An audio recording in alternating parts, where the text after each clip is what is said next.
It's Red Eye Radio. Gary McNamara and Eric Harley talk about everything from politics to social issues and news of the day. Whether you're up late or you're just starting your day, welcome to the show. From the Uniden America Studios, this is Red Eye Radio. Hello and welcome. He is Gary McNamara. I'm Eric Harley as we begin a Friday. Gary, what do you know? Nah, a little. Well, this was eventually going to happen. The U.S. carried out airstrikes targeting two facilities linked to Iranian-backed militias in eastern Syria yesterday, according to a statement from the Pentagon following a series of drone and rocket attacks against U.S. forces in the region. The statement said the facilities have been used by Iran's Islamic Revolutionary Guard and affiliated group. The strikes carried out by a pair of F-16 fighter jets using precision-guided munitions targeted a weapons and ammunition storage facility near the border between Syria and Iraq. Jeez. And the reason here, I mean, and I know you feel the same way. I mean, I'm just disgusted by this, the fact that we're funding both ends of it. Yeah. I mean, and I think that the new speaker, I got to find the audio cut from I almost said Ted Nugent. There's probably an audio cut available from Ted Nugent. Ted Cruz. Well, that happened because you and I were talking about how dumb lists are, and the list from Rolling Stone, which, just in the music world right now, people are going crazy over Rolling Stone's 250 top guitarists of all time, and it's like, what? Yeah. And so you would mention, you had said earlier to me when we were talking about that, is Ted Nugent on the list, so Ted Nugent was on the mind. But Ted Cruz, I'll find the audio cut here coming up. I was going to play it yesterday, we just never got the chance, but it was Ted Cruz just coming out and saying, number one, United States, stop funding terrorists. Mm-hmm. Number two, stop letting people cross over the border where terrorists can cross over the border. Yeah, it was exactly. It was like two quick points like that, and it was like you and I were saying, all right, you got Mike Johnson out there now. He should be out there every day stating that. Yep. No, I mean, that should be the mission. I think the GOP, the only place they have power is right now is in the House, and they need to lead the way on calling for this administration to close the border and to stop the funding to Iran. The whole embargo thing just became ridiculous. When you break it down, it is the most insane policy. But since you and I have been going off on this, what have we seen? All the radical protesters out there. This is how this administration politically gets away with doing what they're doing. The radical protesters out there, if you ever had a question about how bigoted the left is, there shouldn't be any question anymore. These radical protesters have demonstrated very clearly the hatred in their hearts. And that's how they get away. That's how Biden gets away with all this.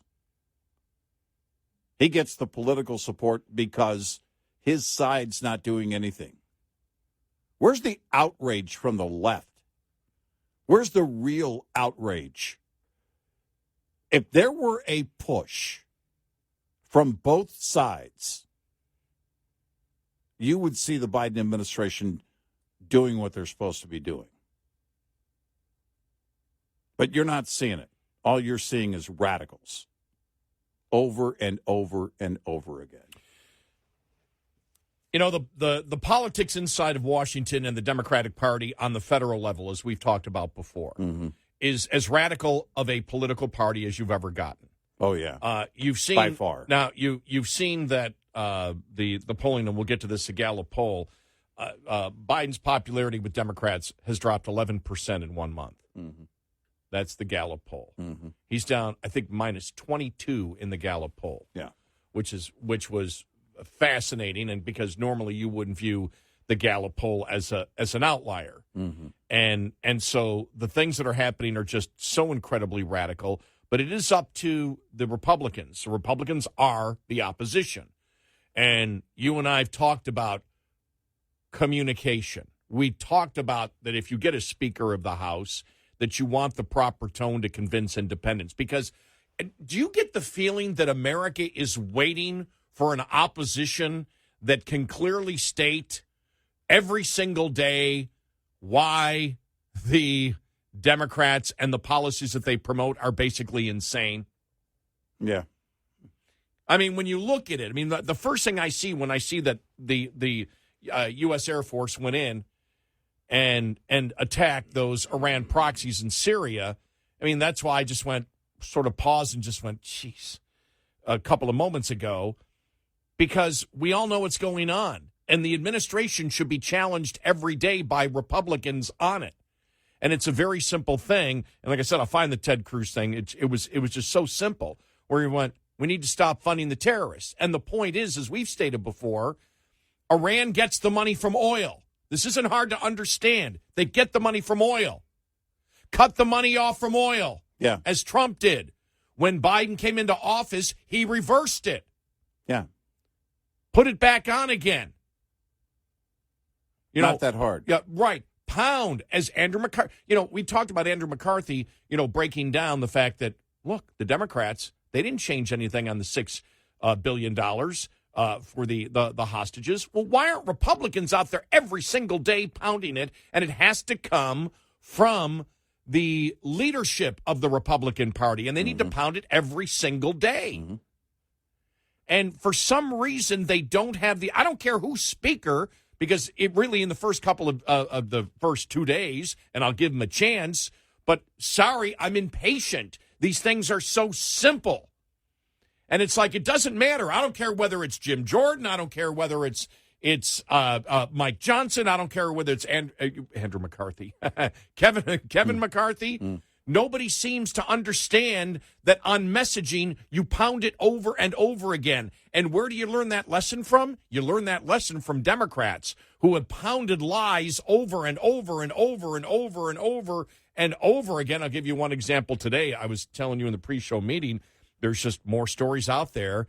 What was it? Honda and Ford. Mm-hmm. Sorry, we're not going to work together on EVs because we can't find a profitable way to get out of it. The Toyota president has spoken on it. Again, look, because you're getting to the point where all these things that were thrown out really is, as we call them, abstract, but hypotheticals. If you let us do this, this will be the result, and everything will be wonderful. Well, now, across the board on all these major issues, reality is hit. The reality is hit the hypothetical or the abstract, whatever you wish to call it. Mm-hmm. And it's as clear as can be that it's not working. They need to pound every day. It's not working. And I'm just like, they just don't, the Republican Party, and I hope, I'll give Mike Johnson a chance, but it just seems like they're incapable of articulating a consistent message day in and day out and making it loud day in and day out. And there's never been a time that I've been covering politics, that I've been alive, where a political party on the actual issues have numbers that are so incredibly low with the public. Yeah, it's things are very clear when you simply look at them. Things with Iran right now are very clear. I mean, it almost, with any other administration, it would have been a default. Cut them off, and you tell Qatar, you need to decide which side you're on. If they're in control of those funds, the $6 billion, then you get Qatar on the phone and say, this is a done deal. They get none of that money for any reason. And you cut them off of the oil market immediately. You put the embargo back in place. This administration's not capable of doing that. Number one, Biden's never going to admit that Joe Biden is wrong. Number two, It would be the embargo that Trump was enforcing. Well, we can't have that. But the bigger one is that number one. Joe Biden's never going to reverse Joe Biden policy. That's not going to happen.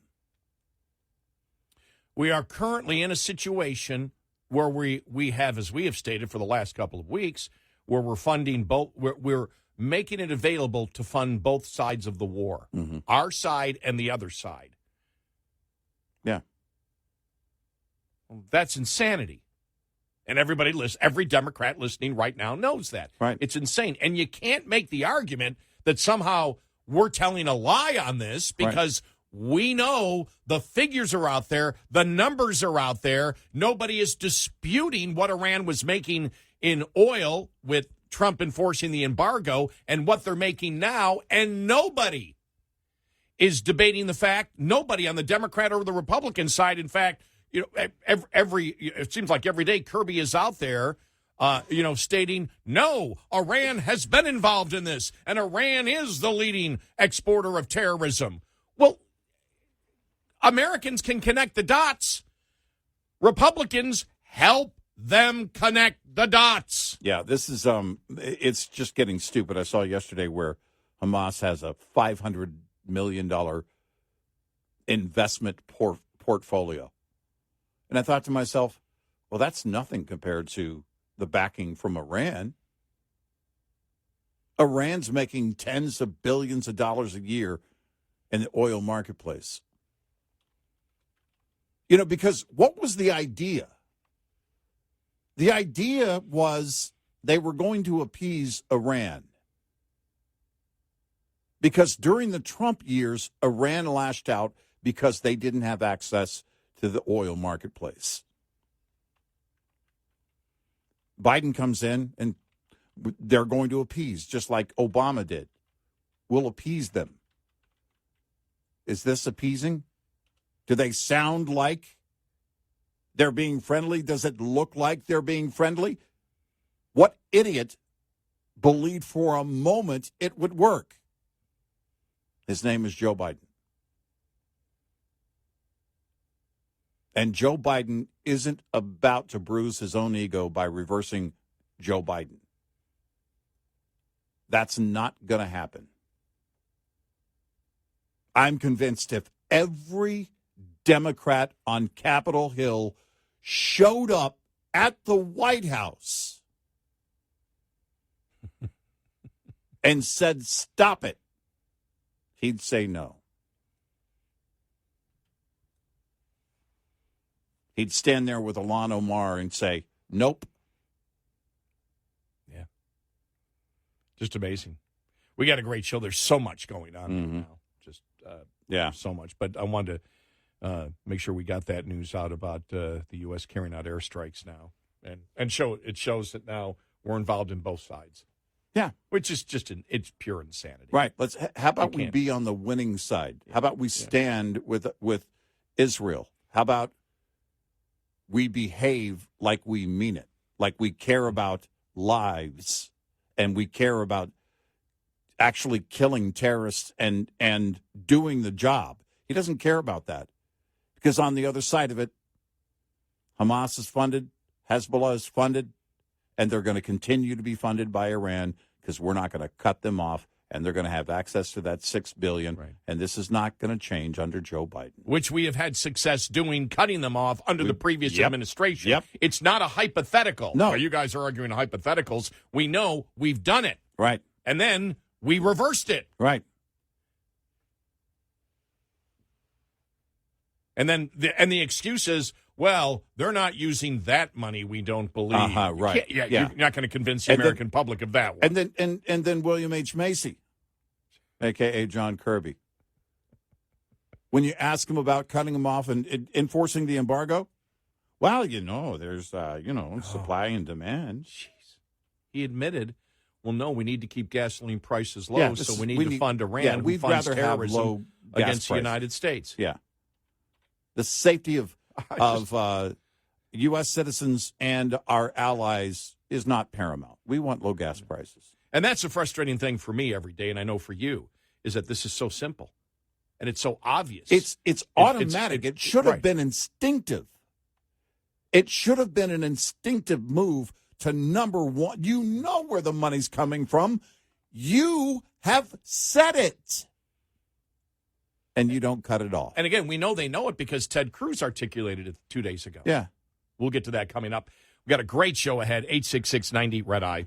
This report is brought to you by Shell Rotella. With advanced synthetic technology, is designed to help keep your rig running with more mileage and less maintenance. This preventative maintenance tip is brought to you by Hot Shot Secret, the country's #1 fastest growing oil and additive company. If you've been driving a diesel any length of time, you know diesel fuel quality can be an issue. There are U.S. standards that diesel fuel is supposed to meet, like cetane number, lubricity, aka wear protection, deposit control. But oftentimes the fuel at the pump falls short. Let's highlight diesel fuel's cetane number. In most states, the minimum a cetane number can be is 40. Through years of testing, Hot Shot Secret has found the average cetane number across the nation is between 42 to 45. And most modern engines are built and tuned to operate best with a cetane number closer to 50. This is why a premium additive is needed to keep cetane numbers up, to keep the engine operating at its best while helping with fuel economy and DPF regeneration cycles. Add Hot Shot Secret Everyday Diesel Treatment, a 6-in-1 fuel booster at every fill-up to keep cetane numbers in a premium range while also protecting your fuel system. Learn more about the science behind diesel fuel and Hot Shot Secret's Everyday Diesel Treatment at hotshotsecret.com.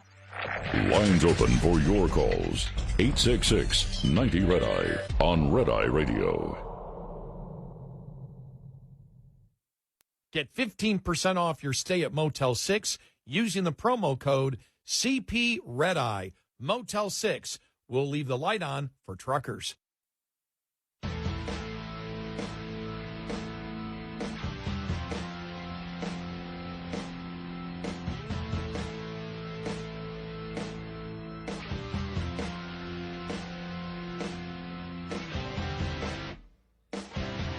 It's Red Eye Radio. He's Eric Harley, and I'm Gary McNamara. Here it is, the audio cut from Ted Cruz. All right. From 2 days ago. Very simple to communicate. I'm going to suggest two simple principles that this president can't seem to figure out. Number one, stop giving money to terrorists who want to murder us. And number two, stop letting into this country terrorists who want to murder us. He's doing both. There you go. Pretty simple. Repeat that over and over again and have them defend it. Yep. Have them defend it. Yep. Because you create an atmosphere of a political party where everybody is saying it. Well, and the way that Ted Cruz put it in short form. Yes. You know, I don't know if I said this on the air recently, but it crossed my mind. I know I said it to somebody somewhere. I don't think it was on the air, but this is what the GOP is going to have to get better at. Seal the border and stop funding terrorism. Get it across and say it repeatedly. And you're going to repeat yourself to no end because it's the most important thing right now. It is job number one. I know there's a ton of things on the Biden plate that Biden himself put there. But nothing is greater than national security. That's job number one of the government. And when a topic is hot,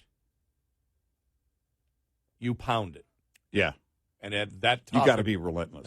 What's going on right now in Israel is extremely hot. There's a reason in the Gallup poll that, and we'll get to that poll here in a little bit, that Democrat support for Biden dropped 11 points in 1 month. That's a huge drop.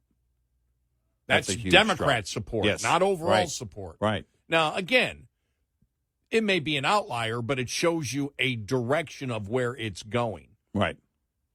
And that's how you view it. Right. It might be 7, it might be 6, it might be 15, but it's not the direction, and that's what you want to do in order to win in 2024. Explain to the American people in very simple terms what he's doing.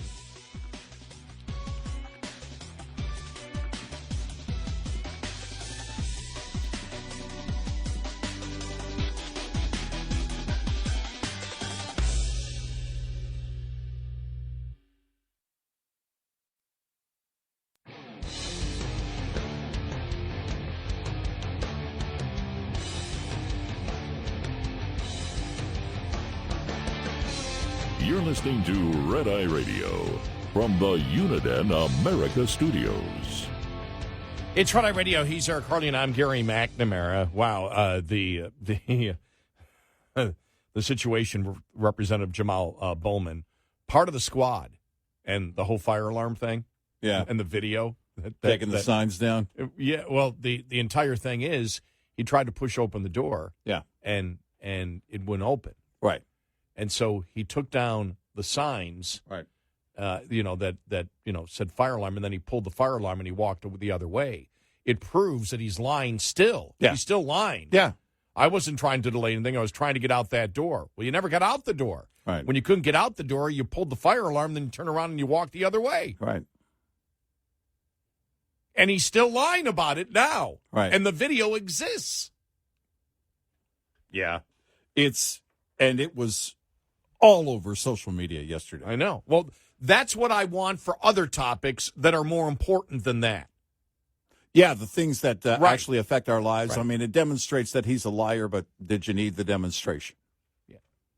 But it's over social media. The Republicans were talking about it, being very clear on it. I want to see that about Iran. I want to see that about Hamas. I want to see that about Biden. Yeah. Because there isn't anything that we can directly do to Hamas. The focus is Biden. Biden, as you mentioned, not going to change what he's doing. He won't Right. change for anyone. Right. So what you're looking for is so much incredible public pressure to show the lies of the administration and the idiocy of the administration and the Democratic Party that backs them up. Yep. That's what you need to do. And another Right. thing I'd like to see now, since we have a new speaker and technically, so you got new leadership across the board, the whole anti-Semitism, it's time to articulate, as we have to the American public, that this is all about identity politics. The growth of this comes from the mainstream of the Democratic Party endorsing identity politics, where you judge people by the group that they're in, not as an individual. All they did on this case, the radical left, as they wish to call it, because we know all Democrats are not anti-Semitic, but the identity politics is what leads you there, because all they did, the radical left, was add Jews to identity politics. Jews are like this. Jews are privileged. Palestinians are not privileged. Therefore, Jews must go. This isn't hard. Yeah. And then You're seeing, and they're proudly demonstrating. I mean, and the radicals should be called out. Every single day, at every turn, they should be called out and isolated. Identify them for what they are. Bigots. Not that hard. It isn't that hard. They're out there. They're not hiding. You know, this isn't some secret underground movement. They're out there demonstrating every day. Every day. In front of cameras, even. They're proudly demonstrating their bigotry. Just amazing. It is. I mean, it's the reason I'm laughing is it's so insane. I mean, everything across the board on all the major issues that the Democrats promote is absolutely insane. And every Democrat listening right now knows it is. They know it is. And so it's, again, I'm just glad it's the weekend and it's Friday and we can worry more now about who Taylor Swift is kissing and embracing and associating with. Yeah, that sounds like a good plan to go with. Let me know how that works out. Well, maybe not me in particular. Yeah, just amazing. But yeah, when I saw that yesterday when I was watching the video, I'm just laughing because he's still out there going, "Oh no! My goal was, my goal was to hurry to get to the vote. Like, well, you can't make that case. The evidence shows that's not. Here's the question that I have. He's supposed to write an apology. If you don't admit what your intent is, and the intent is, and the evidence is obvious, why is a judge letting him get away with it? The first thing I asked is, how do you get a deal when there's this kind of evidence, that's out there? It's very clear. How do you, at the very least, how do you not have the court say, you know what? You need to stand up and say, this is what I did. Right. And why I did it. Admit what you did. Right. Because otherwise it's not an apology. No, it's not, because you're lying. Don't say, sorry, I was in a hurry to get there. That's a lie. You might as well pull the fire alarm right outside the courtroom. No, you're right. Sorry, Your Honor, I was in a hurry to get here. It's just stupid. We've been saying for a long time, we're dealing with children. No. Children have the ability, in fact, are willing to learn. Now, those of us who have raised kids know that that's not the case of every minute. But overall, these people aren't willing to learn. There's no self-awareness with them at all. None. I did waste the first couple of years as a talk radio host because I was a lot younger. I was in my younger 30s when I became a talk show host. Mm-hmm. And at that time, you still had respect and a little bit of awe for politicians. But then when you, into my 35th year of talk radio now, being older than almost all of them, except maybe for Biden and Trump, you look at it as a well-seasoned adult. Yeah. Is that the way to say it? As a senior citizen. A life experiencer. As a long life experiencer, yeah. You look at it and you really have no patience anymore. I know that's one thing because there is nothing, you don't sit there and say, let me give them the benefit of the doubt unless they've earned the benefit of the doubt by the things that they've done past in history. Yeah. And I've noticed that. I look now and I go, they're a bunch of children. I'm like, oh, well, they are. Most of them are 20 to 30 years younger than me that serve in Congress. Mm-hmm. And you can read right through the BS. I almost said the word. Oh, my gosh, I almost said the word. Yeah. Brian, are you near that delay button? No. Are you awake? Are you paying attention? Okay, yes, he is, because he pushed deep voice guy. But I think that's the one thing that has changed from doing this for such a long time. I'm pretty impatient, and I don't believe that it's that I want things to be. Oh my gosh, I can't believe I'm saying this. That I want all the problems to be solved before I die. Well, because I'm closer to death than birth. Yeah. But for me, it's and I kind of measured that recently. Is it the old man setting in? And by the way, I'm okay with that. I totally embrace the old man thing because your perspective, and it just comes with being around for a longer period. As you grow older, you understand. You can see BS from a mile away. It's like being a shark, drop of blood in the ocean. Yeah. You can smell it. Yeah. And those are the things that, because I think to myself, I don't want to be that person for the sake of being that person. I'm not looking to create a character, so what's behind it? What's behind it is the abstract versus the reality, something we've been talking about for a while on this program. And the reality is hitting. The reality is here. the reality of mandates on solar, wind, EVs, the reality of an open border, and the reality of terrorism coming into the United States at will because we won't do anything about our border. Now the idea of Hamas, Hezbollah, Iran, and any of our enemies controlling the game, like the cartels are controlling it on the southern border, and there's intel now that the cartels helping terrorists. This is, by the way, they believe that at the Border Patrol, they believe that has been going on for a long time. And we let them, the cartels have control of the southern border. The terrorists have control of the Middle East. There's a terrorism superstate now in Afghanistan. There's no question about it. And they have some of our equipment. And it's known now that they're using some of that equipment against American interests.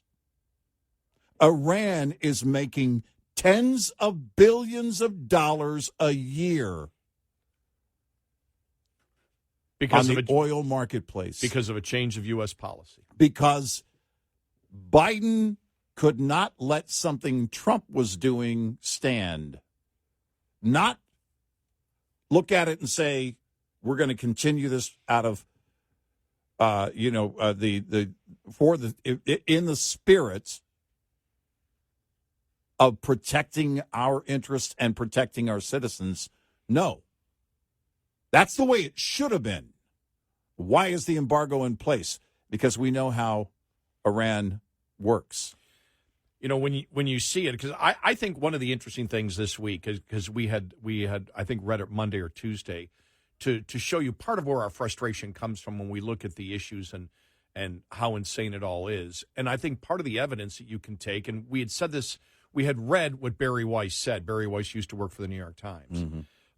But when she wrote the thing about now she looks and she goes, Trump, you may not like him. Yeah. And as we have stated from the very, very beginning, Trump was a moderate, and the things that he talked about were still in the mainstream of what the American public believes, which is a strong national defense and secure the border. Right. All he did was say, I'm really going to do it. Right. I'm just not going to say it. I'm actually going to do it. Mm-hmm. And that sent the left into a tizzy.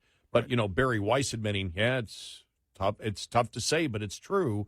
Trump on so many of these issues was right, and the left is insane.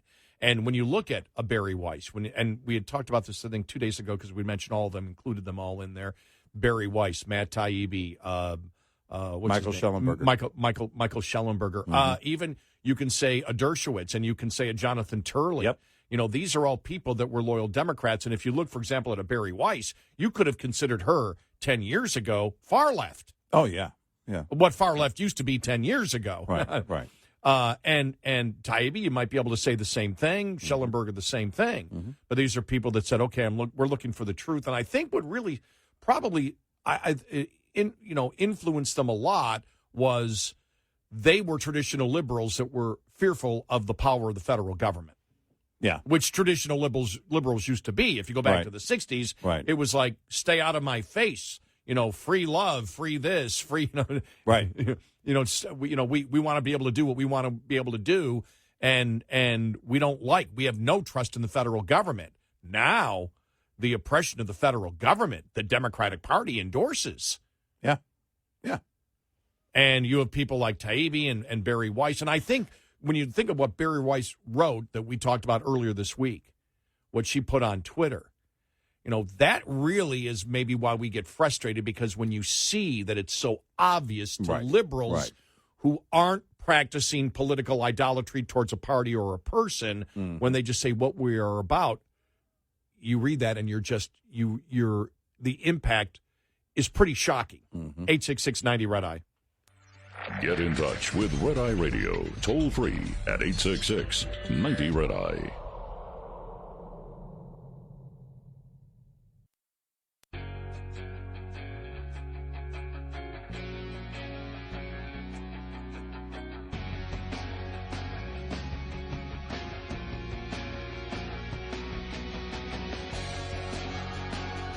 It's Red Eye Radio. He is Eric Harley, and I'm Gary McNamara. More news on EVs. Not good news if you believe that the EV industry is going to revitalize America. We will get to that latest on the main shooting and the suspect, the mass shooting. Biden and the $200,000. You saw where Comer now has sent a letter to the Biden administration to Joe Biden saying, could you please give us the evidence that you did loan your brother this money? Right. Oh, you know they're not going to get it. They're not going to get it. That's not going to happen. Yeah. Call Director Ray. Maybe he has it. Maybe he'll give it to you. But more on that coming up and where they're going.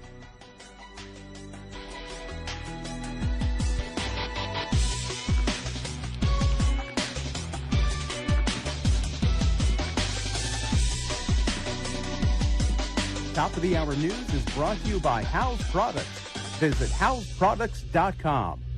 This is Red Eye Radio on West.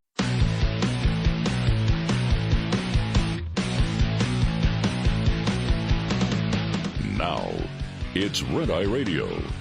Gary McNamara and Eric Harley talk about everything from politics to social issues and news of the day. Whether you're up late or you're just starting your day, welcome to the show. From the Uniden America Studios, this is Red Eye Radio. All across America and around the world, we are Red Eye Radio. He is Eric Harley, and I'm Gary McNamara. Look, nobody's really paying as much attention to the Republican debates because Trump isn't there, but the RNC is completely useless. I mean, the fact that the next debate is going to be hosted, two of the hosts are Lester Holt and Kristen Welker from Meet the Press. Yeah. I mean, it's just they will never learn. They'll No, they never won't. learn. They won't. Never learn. They won't. Just never learn. Nope. It's going to be soundbite after soundbite after soundbite after soundbite. It's the only point. And look, we had problems. I have enough problems with some of the moderators from Fox News. Are you kidding me? What the hell's wrong with the GOP? I have no idea. I mean, I know that's a loaded question, but it is insanity. And here's what I wonder. You and I have actually asked this question before. The overall question of, are they necessary? The debates, are they actually necessary? Because the question is, first of all, are they actual debates? And when you have those types of moderators, back in the day, it was really your only way to see them was going to be on the evening news, or you could read their quotes in the newspaper. But you had to wait for the evening news, and you had to wait for the newspaper. And what they had said by then was hours old. In today's world, they could have changed positions on any topic several times by the time it hit the newspaper, and the newspaper was printed and delivered. But you could still make the case that, all right, this is going to be our only exposure, other than the old-fashioned stumping, get on the train and wave to the folks and go through every small town. But in today's world, what don't you know about any of the candidates? Well, you just go to On the Issues online. Yep. And you know where they stand on every issue. And that's the other part of it. If you don't know, let's just say you know nothing, if you're willing, if you're curious about it, it is way too easy to find out about it. And the only point that the media, the only really purpose that the media has in all this is they want to create their own sound bites. Yeah. They want to create their own story out of it. Yeah. And the thing is, I mean, if you sit there and say, well, if you have the Republican Democrat debate going on, well, maybe somebody from CNN and somebody from Fox or Right. OAN or Newsmax, Right. whatever, Right. you could do it that way. But for a full Republican debate, to have two absolute political hacks on the left Yeah. on a Republican debate, Right. and for the RNC, after all the history to do this, that's why McDaniel should have been fired and gone a long time ago. Right. Right. I really have no patience with her No. anymore. It's because it's very clear. Well, first of all, the pledge thing. Yeah, that was dumb. That was stupid. Yeah. Because have you allowed for the possibility of somebody changing their mind? You know, at the last minute, people tend to do that, especially in American politics. I've seen it happen. Well, the pledge is stupid anyway because you don't. There is no legal. Well, that's what I mean. There's nothing There's legal. to nothing keep you binding sticking by there, right. You know, we said from the get-go. Yeah, okay. I'll sign the pledge. Wink, wink. It's and you're being mocked by your own party. You're being mocked repeatedly by your own rank and file. I don't know how she still has a job. I get back to the frustration that we had with the whole speaker debacle going on. Mm-hmm. And I was reading yesterday a number of Congress people saying, well, nothing's really going to change issue-wise. It's like, well, that's what we've been saying all along. Yeah. We know that. Yeah. You know, and they said, but there's a new spirit. It's like, oh, okay. What does that mean? What are you talking about? And it's like, okay. And I've got nothing against, Johnson may do a great job. But the focus, as we have seen right now, is not about shutting down the government, which was the focus back then. So really what you've had Gates and the other 8, they've actually backed off. Mm-hmm. What this caused was them to back off what they actually wanted. Yeah. But I really sit back and wonder, because you can't get anything done. And we had talked about earlier, are we just getting frustrated because we're getting older? and we want to see some progress? Or are we just sick of ineptness when you have, it's almost like seeing a dominant football team that is just seems to not be able to get over the top, a sports team. And you're like, well, you got everybody. You got the best damn team out there. Why aren't you winning? Well, because we're not really trying. And when you see where the Republicans stand on the issues with the American public, I mean, it's not like you can look at the polling on all the major issues out there. Mm-hmm. Republicans, where they stand on the issues, I mean, it's landslide numbers, absolutely landslide numbers. Right. The polls should be Republicans should be up by 15 points. Yeah. Yeah. In almost everything based on where the public stands on the issues. And that's about communications. And I have to ask, myself, when I saw yesterday Lester Holt and Welker on there from Meet the Press, I'm shaking my head, and I have to ask my question: do the Republicans really want to win? Is winning the war something that they wish to do, or do they just want to make noise and then pat themselves? Do the Republicans have their own virtue signaling, which is different from the Democrats, but it's still virtue signaling? Yeah. That, all right, we want to make a lot of noise right now. Right, about what? Right. Well, what's the goal? We really don't know what the goal is. And you can use a perfect example of Representative Mace of South Carolina. I'm wearing a scarlet letter. Shut up.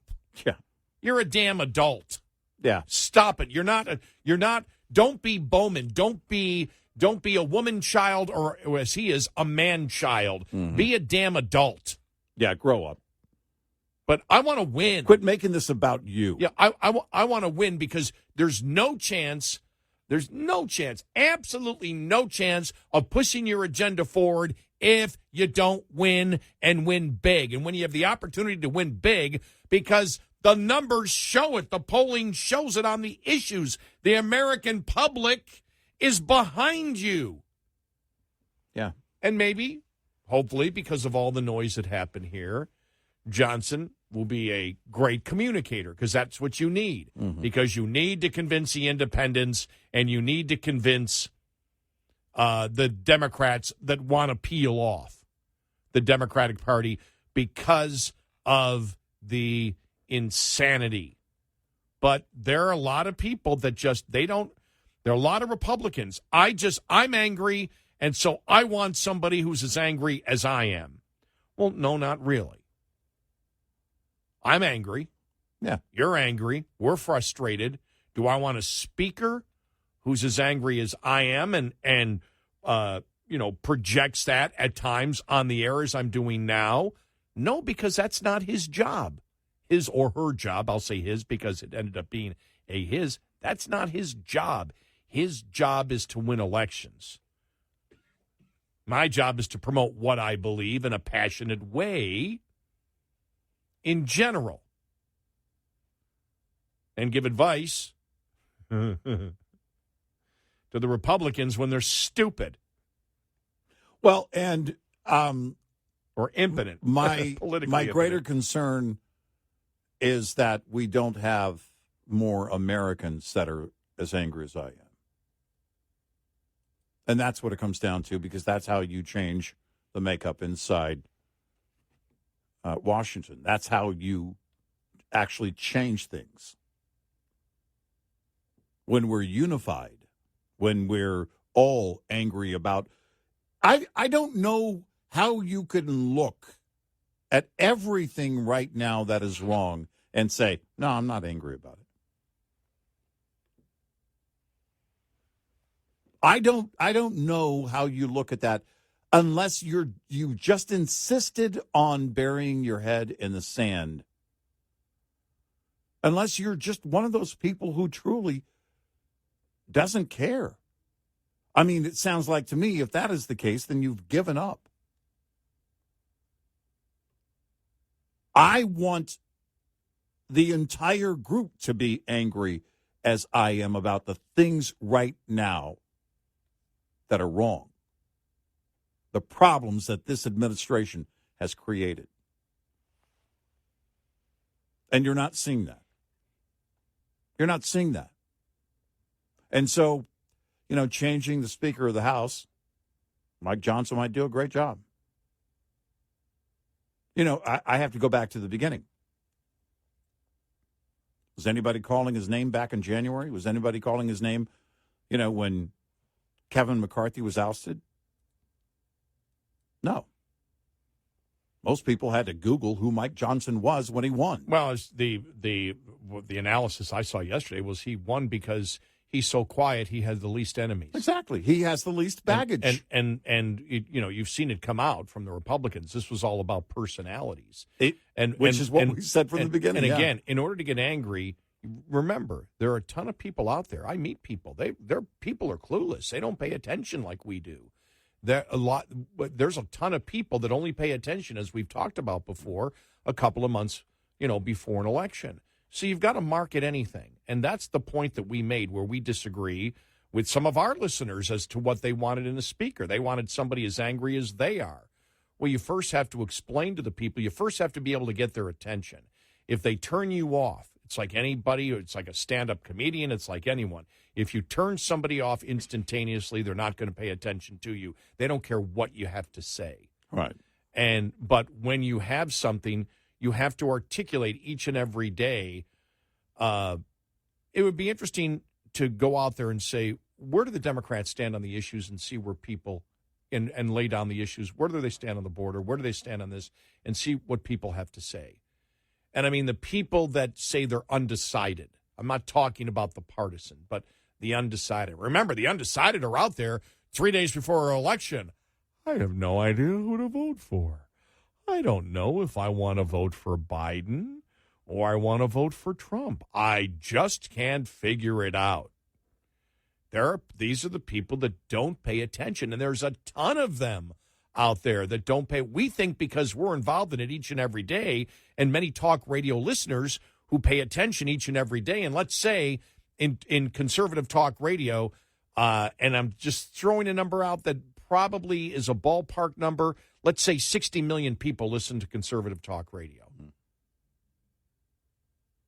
Well, that means what? that means 260 to 270 million people don't. Mm-hmm. How many people really are paying attention to the issues? When you have a public where the majority of Republicans and Democrats believe you can balance the budget by getting rid of foreign aid and wasteful spending, and that is so far wrong, and both parties believe that, then how up to date on the issue are the vast majority of Americans? Well, this is what you get from, what we call the willful ignorance of people. It's easy to find the answers to the questions. Easy to find where each of the candidates stand, where the parties stand, what the parties are doing.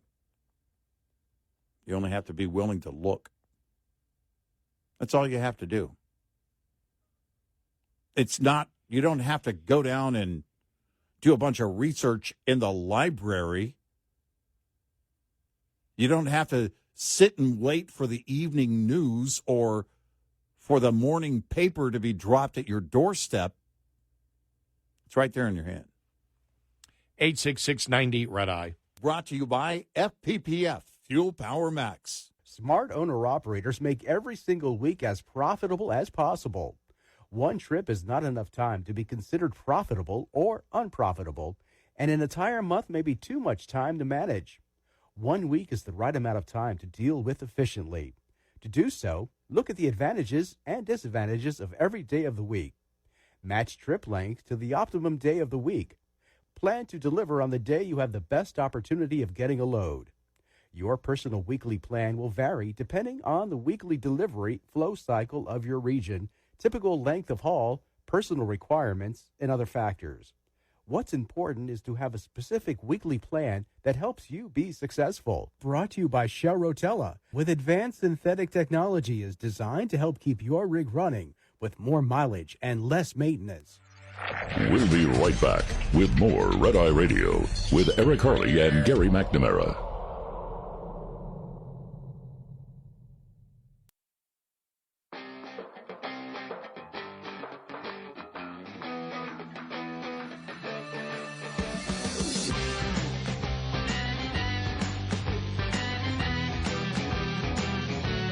It's Red Eye Radio. He's Eric Harley, and I'm Gary McNamara. But Biden does have another challenger from the Democratic Party. Representative Dean Phillips of Minnesota launches a 2024 Democratic presidential primary challenge against Biden. Okay. Come on. All right. Let me fake it. Let me fake that he's being challenged here with some sort of fake excitement, okay? And credibility. Yeah, and credibility. Yeah, that's a very important thing. Yes, with fake credibility. Yes, and any ounce of worthiness in terms of a discussion. Yeah. Okay. Yeah, okay. Go ahead. It's all right. It's Friday. I'm just getting ready for, more Taylor Swift hype. The campaign launched by the millionaire business person and co-founder of his own company turned three-term House Democrat comes as the 80-year-old president continues to suffer from underwater approval ratings among many Americans. Phillips filed paperwork with the Federal Election Commission on Thursday and officially set up a presidential campaign, and his website, www.dean24.com, and went live in the evening. I am excited to announce my candidacy for president in 2024. It's time to put our country back together again and use our differences to make us stronger. What the hell does that mean? I have a question. Use our differences to make us stronger. I do have a question. Is the Taylor Swift concert movie available for home rental yet?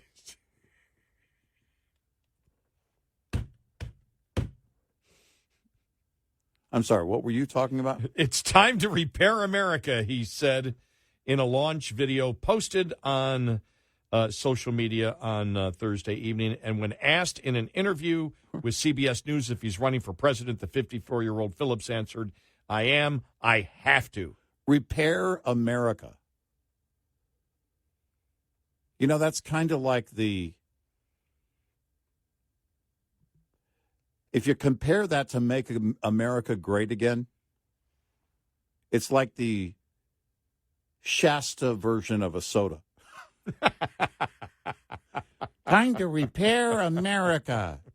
I'm sorry, dude. Did you just try and make America great again? Did you just try and float that as a Democrat? It seems to be, when he's talked about it in the past, as Fox points out here, it seems to be the biggest thing is, not what the president's doing. It's just time to patch the torch to younger people.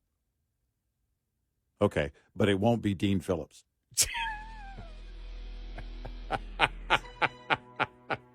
Oh, it's right. He may Trump be right. Trump is younger. Yeah, exactly.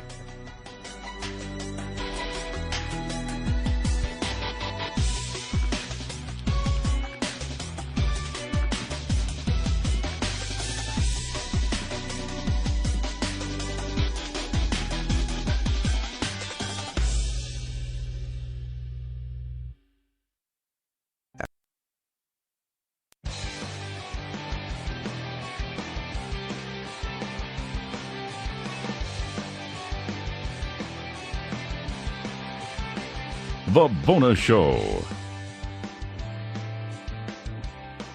It's Friday Radio. He is Eric Harley, and I'm Gary McNamara. It's a Friday show. Let's hear what you have to say. Let's go to Eddie in Kitty Hawk, North Carolina. Eddie, welcome. You're on Friday Radio. Hi, Eddie. Gentlemen, we mock the squad for their nutty isms, and yet, should they scare us more, or the voters of their districts who continually reelect them and put them back into office? What is your opinion on that one? Well, I would say that if you're talking about you look at, for example, look at George Santos, for example, on the Republican side. Mm-hmm. Not exactly what you want to see in a congressperson.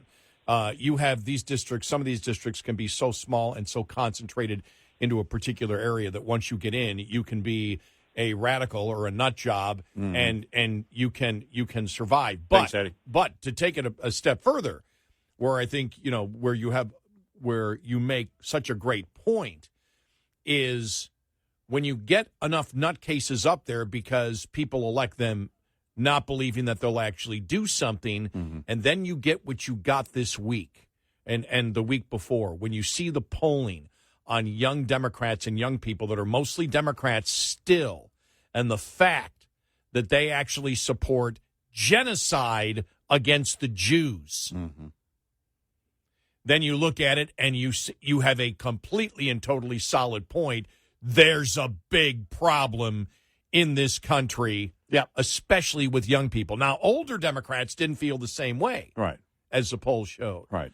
But younger, and they didn't break it down Republican or Democrat, but I guarantee that if you broke it down the young people in that poll, you would see that the vast majority are Democrat young people that support the genocide of Jews. And and the higher educated they are, the more likely they support the genocide of Jews. And that's what I would say. Not that I know that it any of the following applies in those cases, these districts of anyone in the squad or any radical, in terms of the rank and file. But we have to remember what you brought up earlier, Gary, and that's the clueless voter, the uninformed voter, and they're going to go out and they're just going to, pull the lever because the campaign did their job, right? Getting the message out, branding, whatever it was. And maybe on other issues. The campaign focused on this. And now we can actually set them out there and carve them out as the radicals that they are, which is quite possibly, again, I don't know if this applies in those districts, and if so, to what extent, but to their own constituents, even those who voted for them, you demonstrate how radical they are. Because they likely didn't vote, or campaign, rather, on, hey, I'm pro-Hamas, vote for me. Mm-hmm. Right. They didn't do that, but now that's come to the surface, and it could change some hearts and minds. I'm not going to say that it's going to sway people to vote for the other party, But I think that's why you call them out. And by the way, if it means that their constituents, the people that voted for them, are also radicals, well, we also know that. Yeah, many of them are also radicals, the rank and file. And so they should be called out in our society. This kind of hatred, this kind of bigotry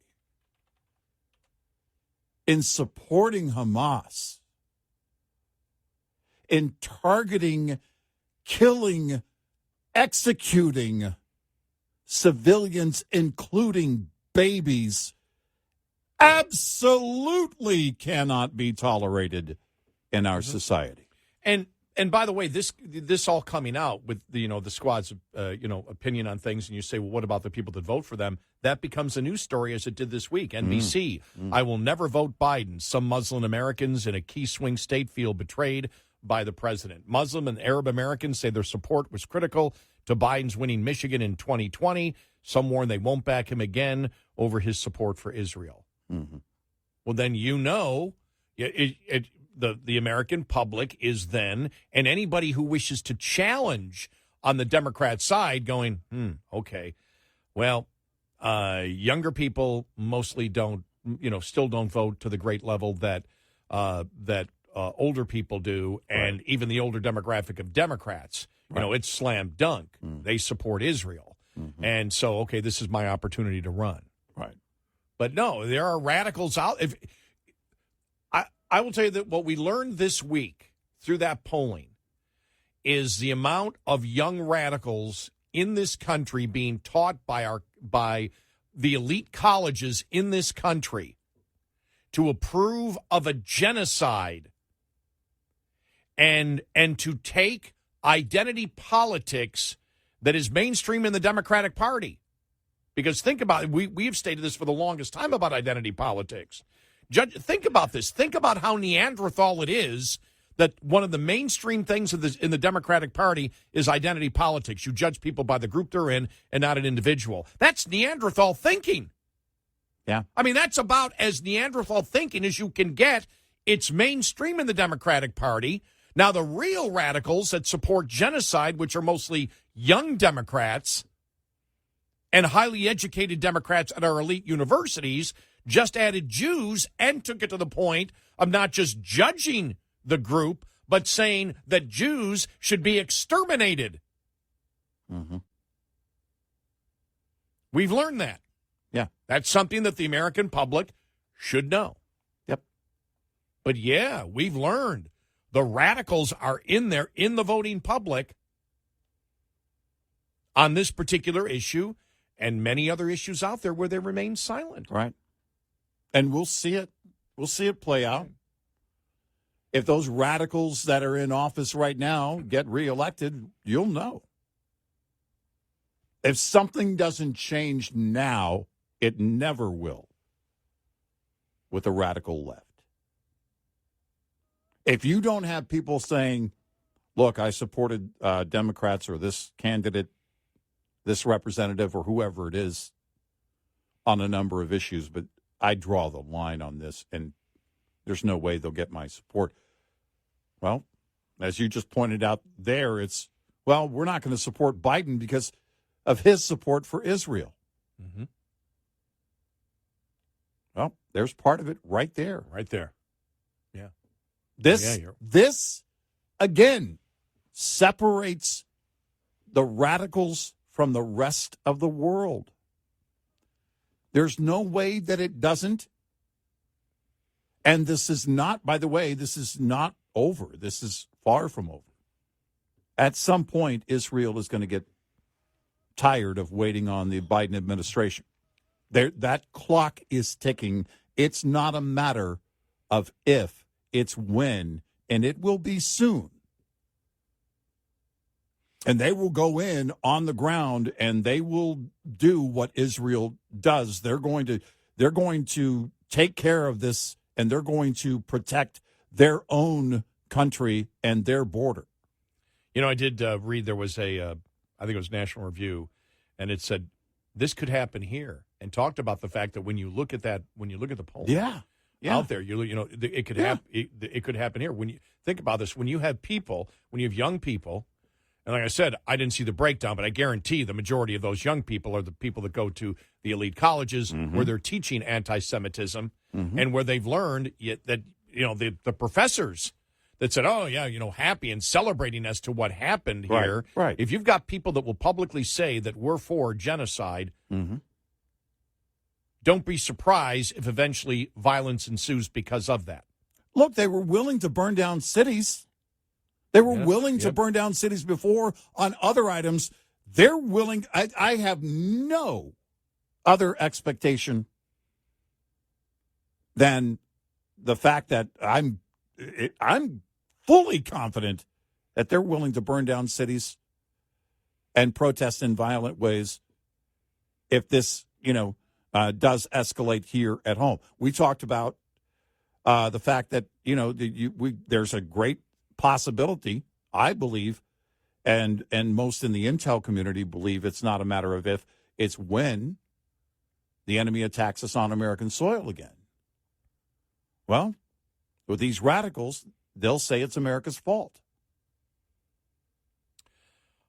We earlier had talked about the RNC and the Republican National Committee and the next debate coming up where you've got two liberals in there. We also mentioned just McDaniel, how we thought this before this time. We thought she should have been gone as the chief of the RNC and brought up, her insistence of that every candidate must pledge to endorse the candidate. And we've always said that was a dumb thing. Tracy in Tennessee, I believe, disagrees. Tracy, welcome. You're on Red Eye Radio. Welcome to the show. Hi. Hey, guys. I really enjoy your show, and this is the first time that I can ever think of that I've ever disagreed with anything you say. And I'll grant you, I think the moderators weren't thinking about what I'm thinking about when they asked the question, and it irks me to no end that Republicans don't.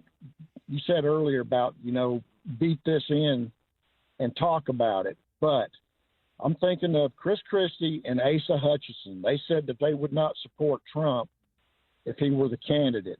Now, the way I look at that is you're saying you're okay with the Democratic candidate winning and letting them select Supreme Court justices. And I want to know for one, Tracy, when Chris Christie is saying that. I don't want this fake sign this pledge thing. That does nothing.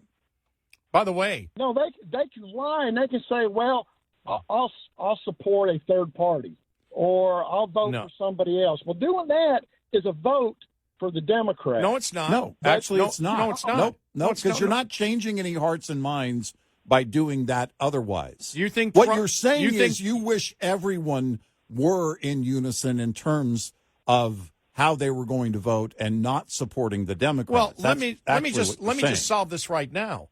You think Trump would support any Republican candidate who won if he didn't? If Chris Christie got the nomination, you think? But if is Trump? Is Trump? Would Trump be endorsing the Democratic candidate? Of course not. No. Look, our point is it's not a necessary question to ask. All I care is where you stand on the issues. They always ask the question anyway. The question is always asked even before the pledge thing came about. It's always asked by some reporter. It's going to be out there. Our only point was that and like, for example, I've said I will, unless I don't know, unless Representative Bowman, the Democrat, won the nomination, or Jeffries did, where I wouldn't vote for them. But in all likelihood, I'm gonna vote. I always have for who is the the Republican nominee. We just view it as an unnecessary question or an unnecessary demand that the RNC brings up. That question will be asked already, and then the Republicans can figure out what they're going to do because it's asked in every election when they know there's animosity. Will you support this candidate? Will you support this candidate? I believe McDaniel makes it an issue that without question it now becomes a focus because the Republican National Committee has made it the main focus that you must endorse it and must do it publicly all the time. That's our only point. Yeah, I think that in order to... I totally agree with that. I don't understand why people don't, and this is Republicans, like going into the political season, why isn't anybody bringing up, what would have happened? Where would we be right now? I mean, you can forget about Roe versus Wade going back to the states. Where would we be right now if Hillary had got to pick those 3 Supreme Court justices? Oh, that is right. a huge issue with all the legislation coming from the bench. Mm-hmm. Yeah, no doubt. All that's. Why don't the Republicans bring that up and pound on that, just like the other stuff y'all because remember, we just. Thanks, Trace. There's a debate going on, the whole speaker thing. We'll continue talking. Hang on. 866-90 Red Eye. Coming up, more with Gary McNamara and Eric Harley. It's Red Eye Radio.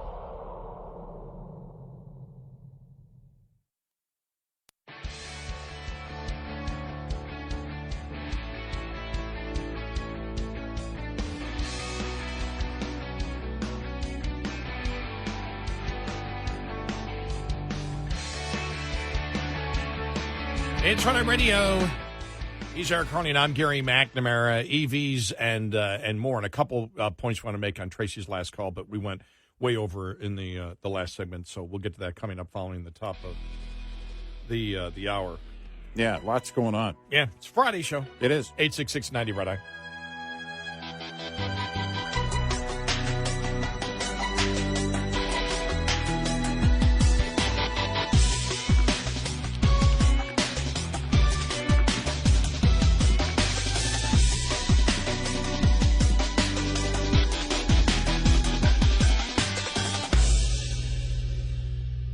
This is Red Eye Radio on West.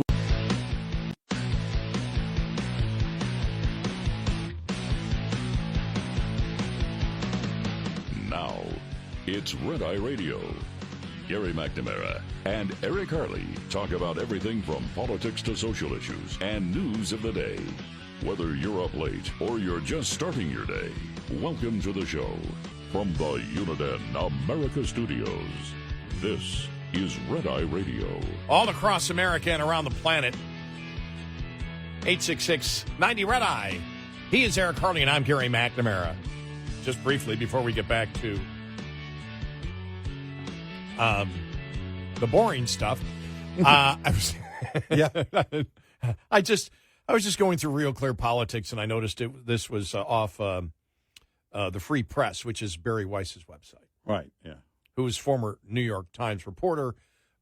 She was part of the whole Twitter, the Twitter files. Right. And she is one of the she wrote a Twitter post this week that just went viral about, how maybe it was late last week. I'm not sure. It might have been on vacation. I saw it earlier this week, and we talked about it, how, Trump was right. She goes, I can't believe I'm saying this, but on so many foreign policy issues, the border and everything else. And how, she was a loyal liberal as far as you can get. Yeah. And she's just completely reverse course. And so I just pay attention to her website because she's one of the people like Taibbi and Schellenberger and Turley and to a lesser extent Dershowitz. Right. Yeah. Who just look at liberalism and just go, what in the hell happened? And especially when it comes to media. Because Taibbi and Weiss, Schellenberger really have been focused on what the media should be doing, that the media should not be political activists. The journalism should be actual journalism. Right. That you actually reach for the truth. And so she has the Free Press that that she, created. And so I'm just paying attention to some of the articles here. And some of them are just great. This one just got me laughing like crazy. It was written by Olivia Reingold, who writes, I'm sorry, but I can't tip the whole world. And it says, this has not happened to me. But when I read this, I burst out laughing. I'm like, wow. This summer, I was at Newark Airport racing down a moving walkway to grab a bottle of water before takeoff. I snatched a Smart Water, scanned it at a self-checkout, then gritted my teeth at the price. $8. What a ripoff, I thought, but I know retailers hold us captive at the airport, so with no other options, I swiped my card. Suddenly, another notification flashed in my face. Would I like to add a tip? The kiosk listed 3 amounts. The self-checkout kiosk was asking for a tip. Yes. Listed 3 amounts, 15, 18, and 20%. Mm-hmm. So certainly, this kiosk had to be infected with the virus to think it could ask me, a human, for a tip at a time when inflation has hit record highs. This is where we find ourselves in 2023. After enduring 3 years of rising prices, where the cost of ground coffee, gasoline, and other staples has jumped by 20%. Yeah. The machines are now asking us for spare change. Wow. Yeah. That has not happened to me yet. I haven't had one at an automated kiosk. I have had one at a counter. It's a walk-up counter at a fast food place. That I've had, yeah. And it's like, well, hold on a second. You know, just a few minutes ago, we weren't tipping because I got to come back. I have to walk back up when my order's ready and grab my order. They're doing the job that they're getting paid to do. They're not serving. They're not doing the things that usually are associated with tipping. And I wonder what it is. I really wonder what the participation rate is on something like that. You mean for the kiosk or the actual person serving? Or the actual person at the counter? Yeah, for the person at the counter. Right. Yeah. I might think about it. I might think about it for a second, but I'm not thinking about it for a second if it's a machine. Okay, so here's the thing. Remember when Starbucks recently started doing this at the drive-thru, right? So they have the little card thing, and if you hold up your card, right, and they stick out the little card machine, it's going to ask you a question. What question would that be? Would you like to tip? Right. It's going to ask you a question. I look at that and say, okay, if I go inside, am I going to tip? Most often, yes. When we're talking about a barista, okay, I want my almond toffee rocococo mocha flavored decaf, 2 pumps, not 3. Make sure I get 1.5 stevia, not 2.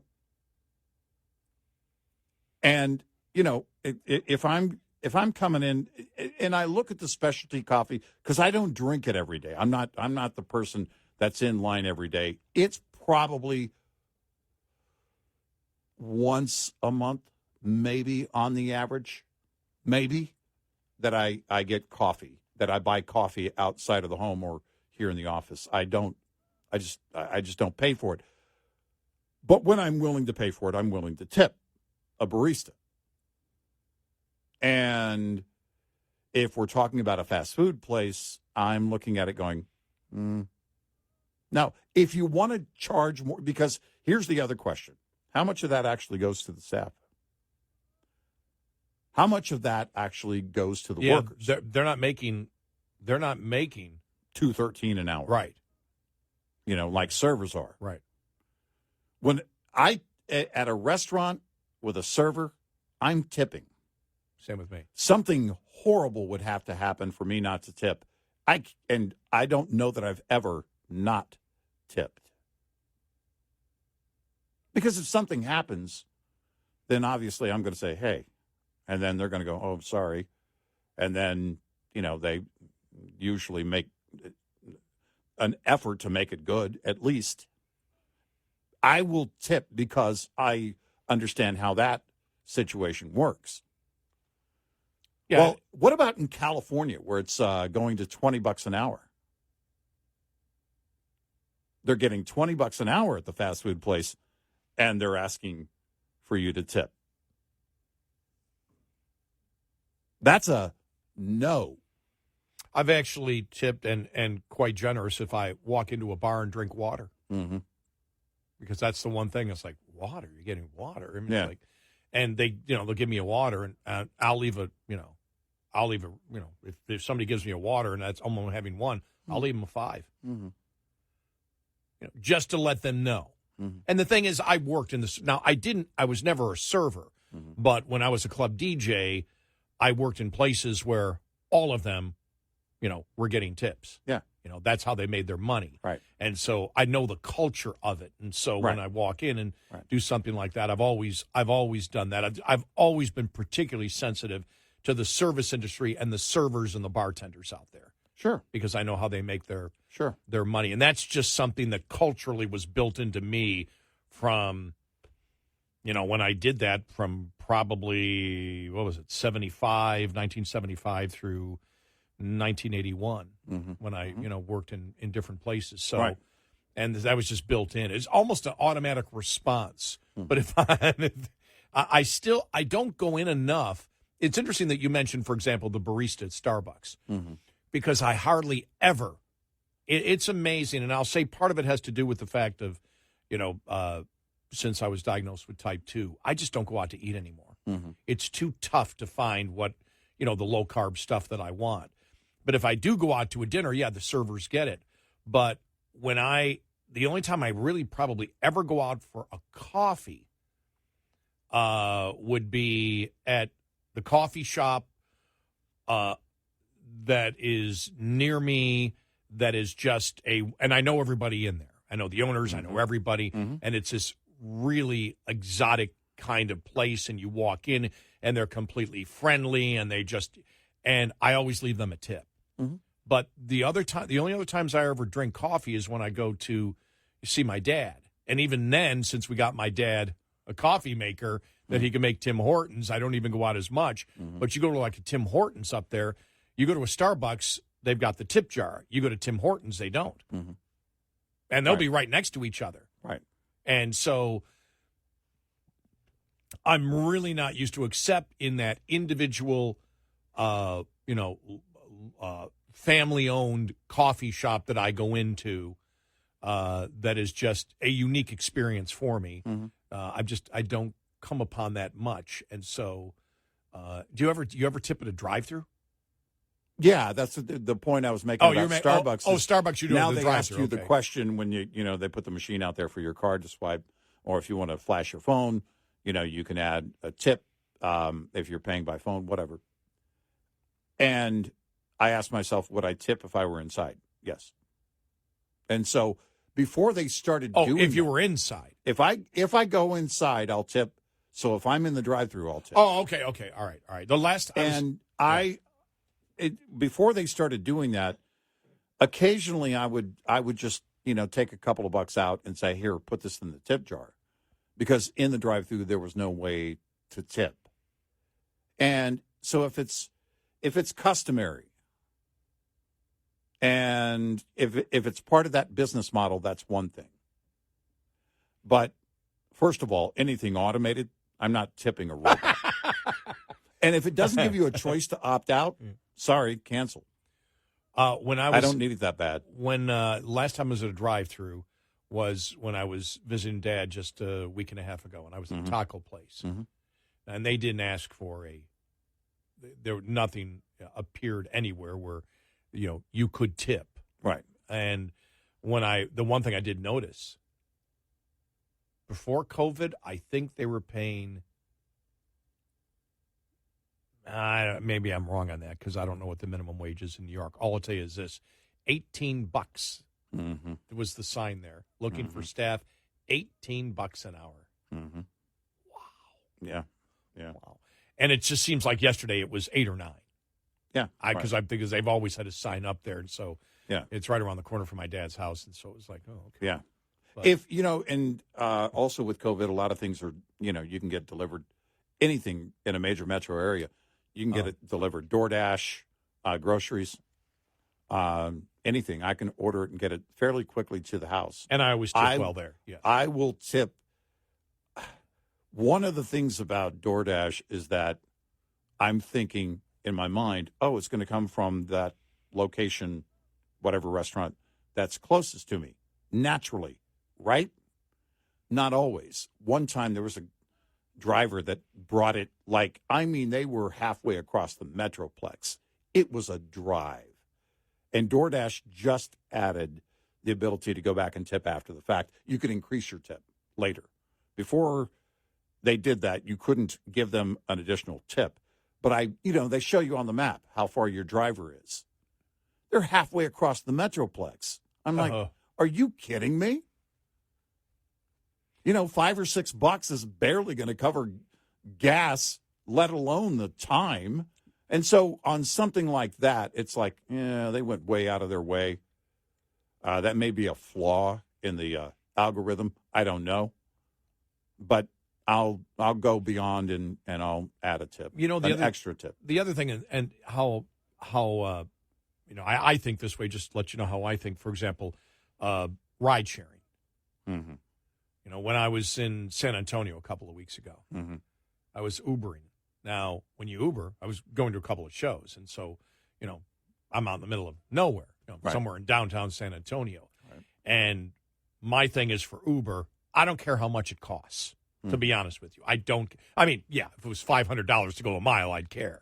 Mm-hmm. But I don't care because when I call Uber, I have to have a ride. Mm-hmm. And so they rate the customer. Mm-hmm. You rate them, they rate you. And you like having that 5 because you'll always get picked up. Mm-hmm. Somebody will always come and get you. And it's interesting because I've asked a number of drivers, does that make a difference? They go, yep. Mm-hmm. You get somebody with a low number, they don't want to pick them up. Yeah, probably somebody who drinks a lot and doesn't clean up after themselves. Well, they get they've got that throw up fine mm-hmm. in there. Yeah. And it was interesting. For good reason. Well, one guy picked me up and said, and this is the guy that picked me up after the show, so it was like 11:30. Mm-hmm. And I was asking him, I said, do you get many drunks? He goes, yeah, but, the San Antonio drunks are really pretty good. He goes, because for some reason they don't throw up. I don't know if that's just... Too many great restaurants. I don't know. Yeah, I don't know. It's like, I don't even know how to respond to that one. Yeah. And then you get other ones that go, oh, yeah, and a couple of Uber drivers picked me up in Dallas. They go, oh, yeah, I had somebody throw up last week. Mm-hmm. It's like, oh, man. Mm-hmm. Or get really, really abusive. But Yeah. But no, I'm not going to tip a machine either. No tips for machines. No robots are getting a tip. We draw the line at machines. We may be in the negotiating, stance in our head, at certain, whether it's a drive-through or whatever. Right. Should I tip here? But no, not for a machine. Right. There is no debate there. Nope. 866-90 Red Eye. Lines open for your calls. 866-90 Red Eye on Red Eye Radio.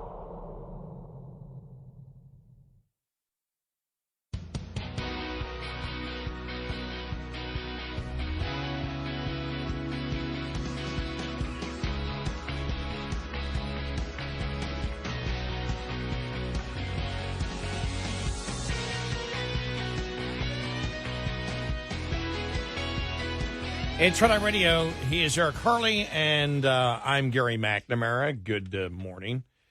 Well, a couple of more stories on EVs out there. Here's one out of Juice. Honda and GM halt joint venture to develop affordable electric cars. The reason? The price.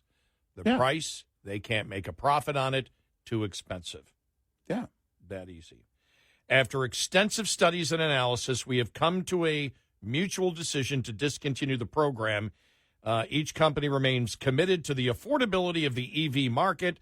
The decision came after a year of careful study and analysis, which revealed that creating an affordable EV platform presented significant business challenges. Mm-hmm. Toyota chairman spoke out the other day. It is regular users who are the ones who suffer when government regulations try to shoehorn buyers and automakers into EVs, according to the Toyota chairman. Speaking publicly as the head of the Japanese Automobile Manufacturers Association, he said people are finally seeing the reality as sales growth sputters. I have continued to say what I see as reality. If regulations are created based on ideas instead of real-world conditions, it is the regular users who are the ones who will suffer. Yeah, Wow. there's really no way around it. At some point, the OEMs, at some point, there's not going to be any more government money put into it. At some point, there will have to be organic pricing. The organic pricing has to come with a profit. And if you can't do it with a profit, you're not going to do it. You know, this is what the government has essentially forced the OEMs to do for a number of years. The mileage standards are nothing new. And then what happens inevitably is, well, these more efficient cars, fuel efficient cars, aren't the profit makers. Now when you get into EVs, it's enormously expensive. And they lose tons of cash on each one. If they had to build them and they were priced organically, the market would be next to zero. Nothing.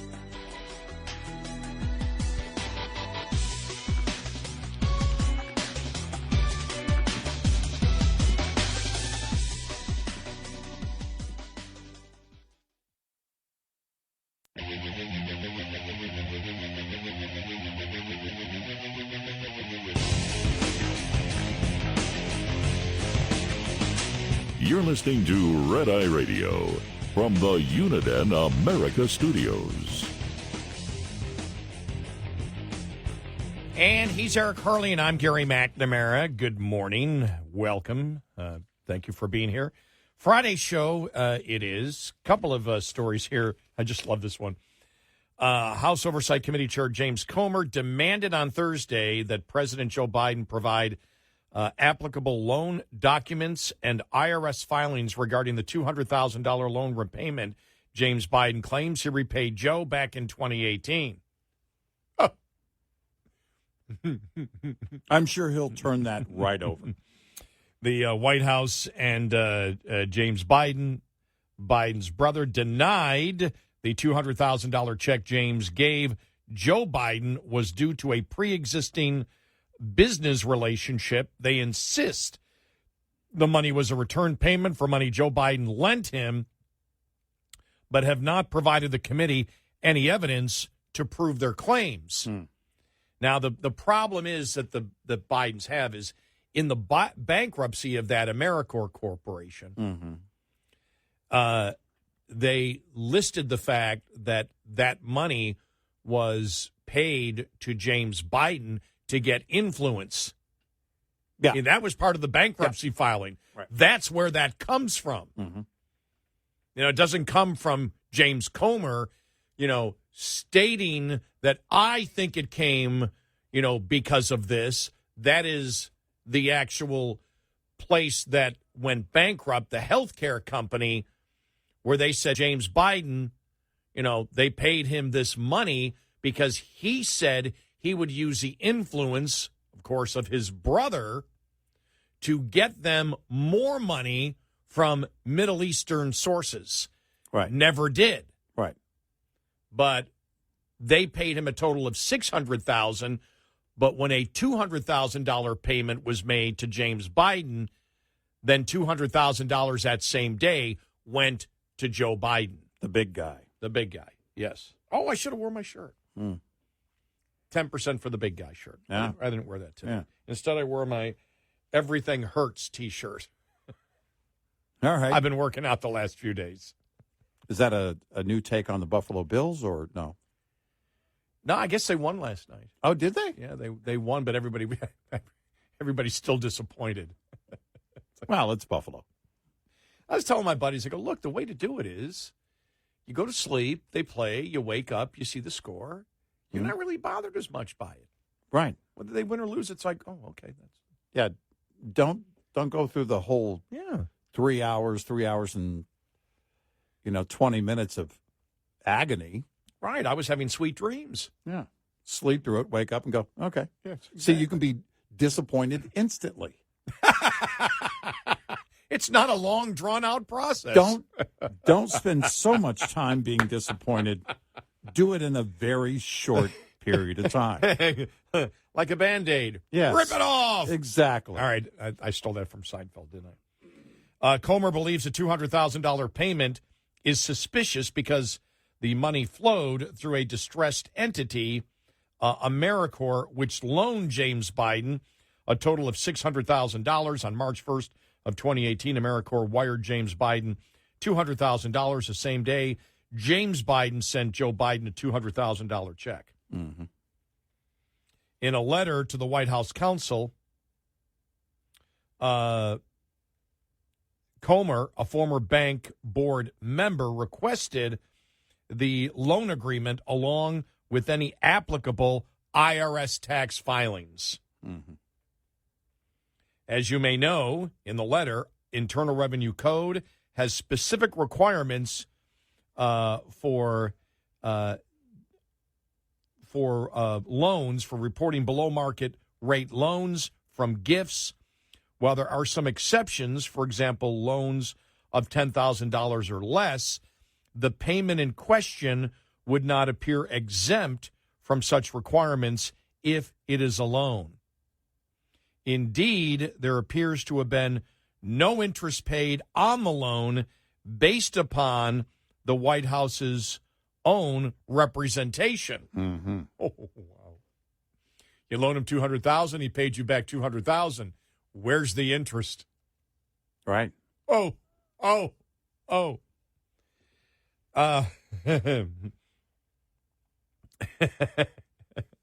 The current lack of documentation leaves reason to doubt claims that this transaction was repayment for a legal loan. We request documentation clarifying the nature of this payment and whether all applicable documentation and IRS filings were properly made.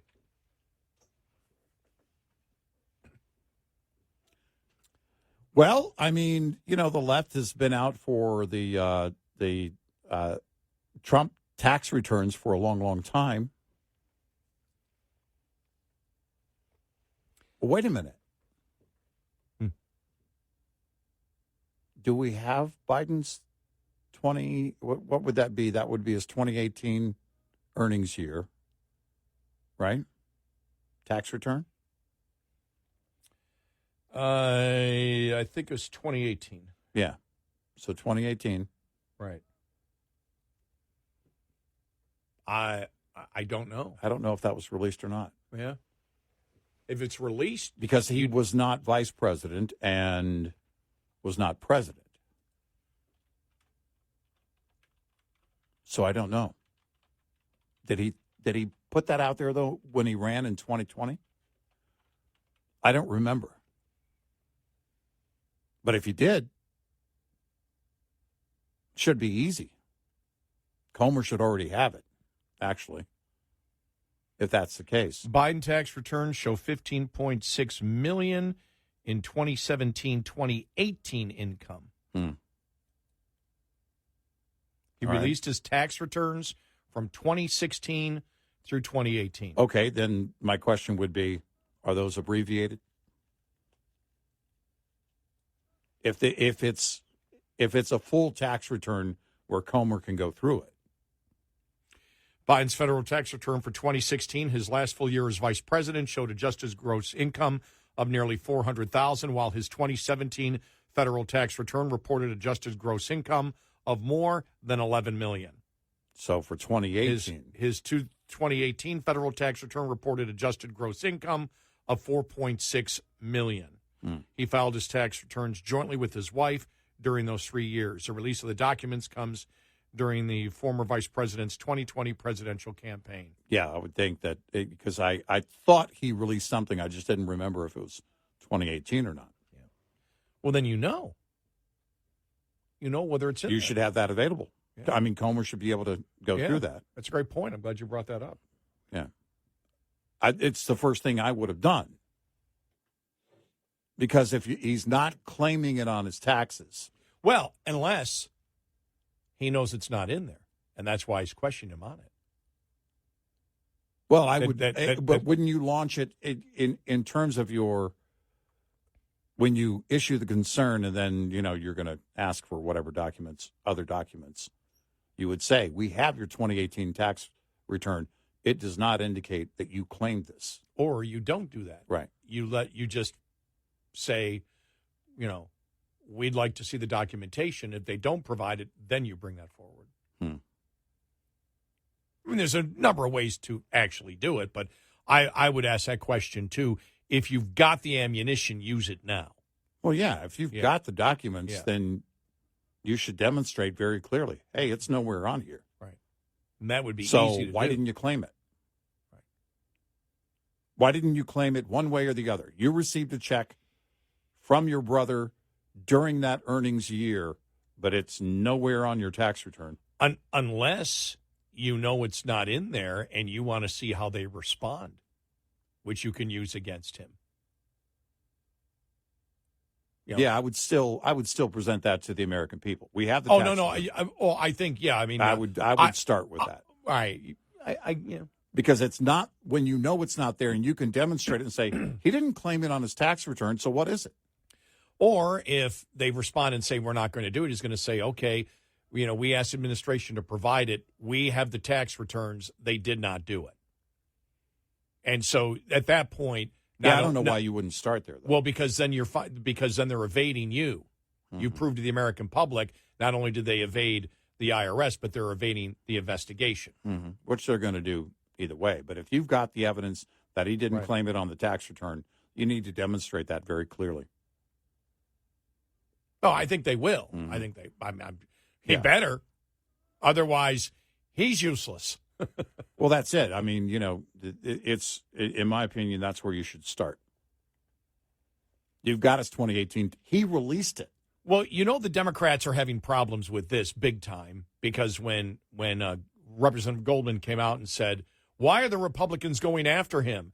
All this shows is that Joe Biden is taking care of his family. Uh-huh. That's the kind of person Joe Biden is. He's taking care of his family by giving his brother a loan, and this is just the repayment of that loan. Mm-hmm. Well, if you take the entire story, which is AmeriCorps in their bankruptcy filing said the reason they paid James Biden this money is because he said Biden would his brother would take care of them and help them get financing through Middle Eastern sources, and that never happened. And then James Biden is claiming that he's simply paying his brother back. It sets up that there was huge incentive for both James Biden and Joe Biden to offer this deal. Right. So Joe Biden can get paid back. The fact of a loan makes it actually worse. And I don't know whether Goldman knew that when he said it. Right. Because he's made some of the dumbest mistakes any defender of any president has ever tried to make. Because you put his brother in debt to him even further. Right. And $200,000 isn't a small thing. No. So I don't know how they're playing it here. And I don't know what else they have. Again, the Republicans Comer may have more. They just want the drip, drip, drip, drip, and then the flood, flood, flood. They may want to continue over a period of time. That every time they do it, this week when they respond, they got him. Next week when they try to respond, they got him. The whole point is, if you believe you have the evidence that... whatever you have, you should present right away. If you've got evidence that shows this, then present it that way because you corner them even further. I agree. I would go that way. I'm just giving the possibility of what they may be trying to do politically, that they believe that politically it helps them to do it over a period of time where there is a bombshell every week coming out instead of one bombshell. Well, I want the big bombshell is going to end it all if they have it. Oh, I agree with you. So let's get to it. Yeah. Don't slow roll this. Yeah, make it happen. 866-90-RED-EYE. Get in touch with Red Eye Radio, toll free at 866-90-RED-EYE.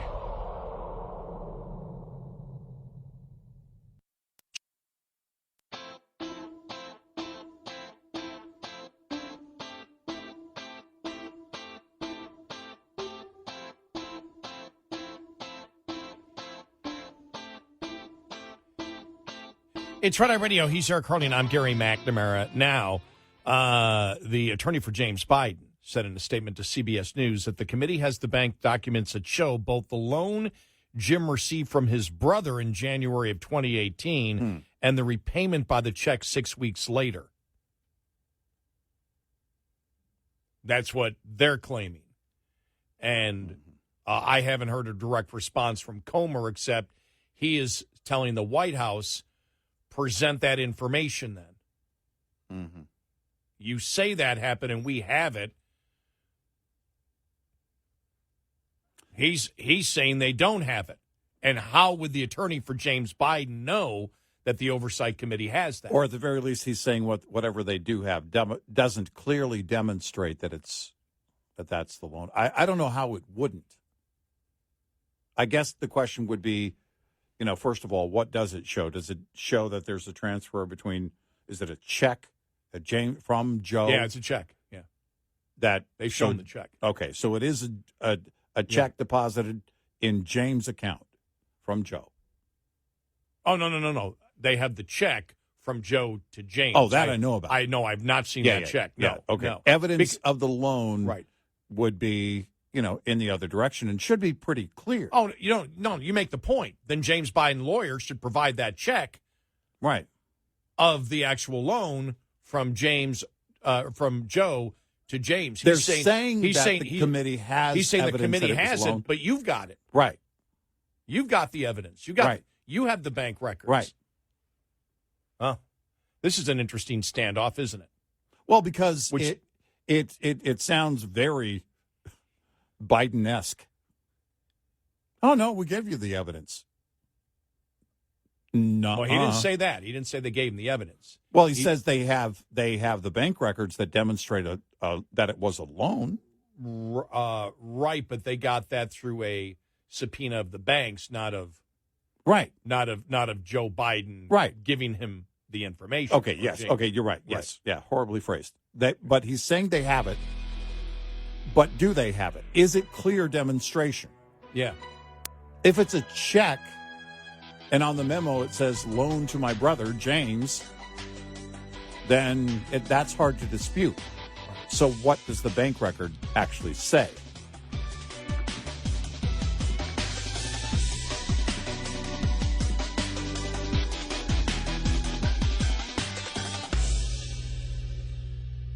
This is Red Eye Radio on Westwood.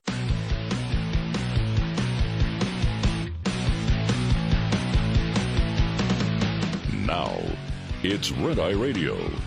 Gary McNamara and Eric Harley talk about everything from politics to social issues and news of the day. Whether you're up late or you're just starting your day, welcome to the show.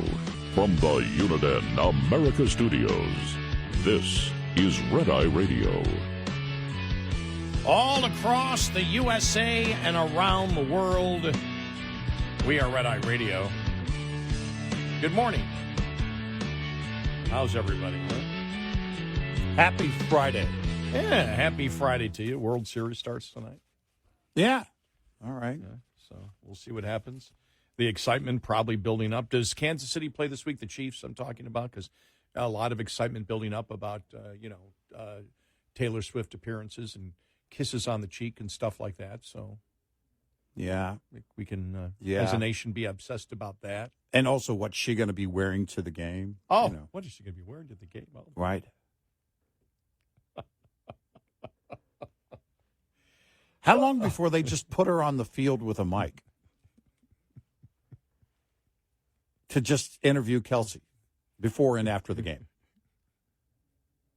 How are you feeling about the game? I don't know. Right now, I got my eyes full of you. I mean, why don't we just go full on? If that's what we're going to do. All of a sudden, the NFL ratings skyrocket. Everybody's tuning in. I didn't know I loved football that much. That's not football. Do the Diamondbacks still have that swimming pool? That was Kansas City, the Royals, a long time Was ago. it the Royals that had the swimming pool? Yeah, I thought it was. Well, they don't need one. Arizona needs one. If it's any state that should I don't have know, a maybe swimming Arizona pool. has one. I don't know. I haven't watched baseball. For some reason, I was thinking it was the Diamondbacks that had a pool at one time. Maybe they do. Or maybe it was just bring a bucket of water to the game night, and I happened to tune in. I think it wasn't a pool that they had. I think the Royals had a. Yeah, they do. There it is. Yeah.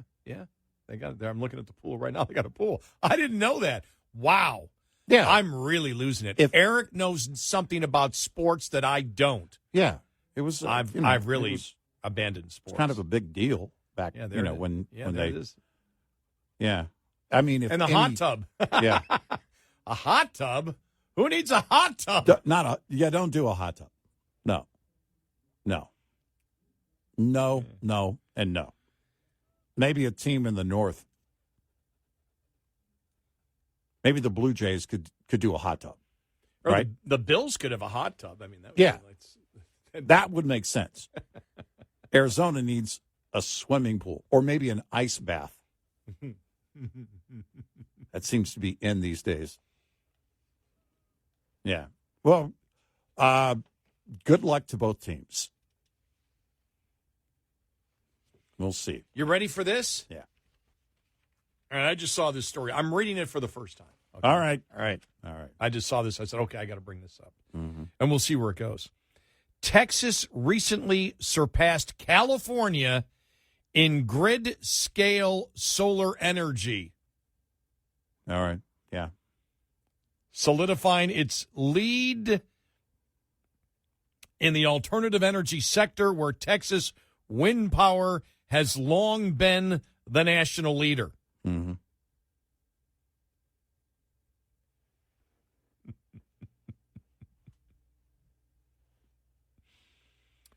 There you go. Yeah.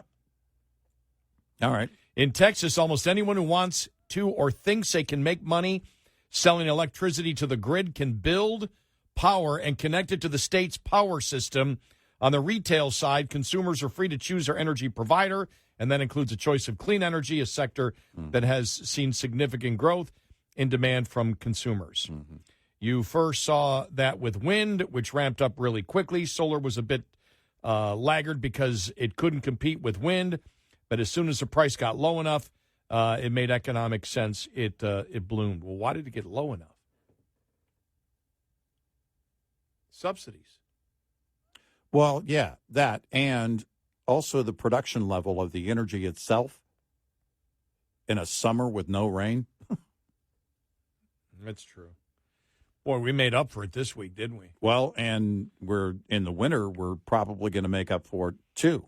Oh, let me check. An El Nino year means Texas gets a lot of rain. And let me check. I'm going to see what I can. More than usual. I can go to ERCOT right now and check the amount of power being provided by solar right now. 0. Let's see if you're right. Yeah. 0. How did you get that?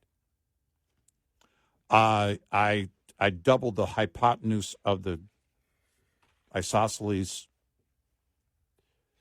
And the ball bearings, and it's cloudy, so even the sunlight off the moon reflection, or the reflection of the sun off the moon, is not providing. You know, when ERCOT put the warning out about, and it was well over a month before the eclipse.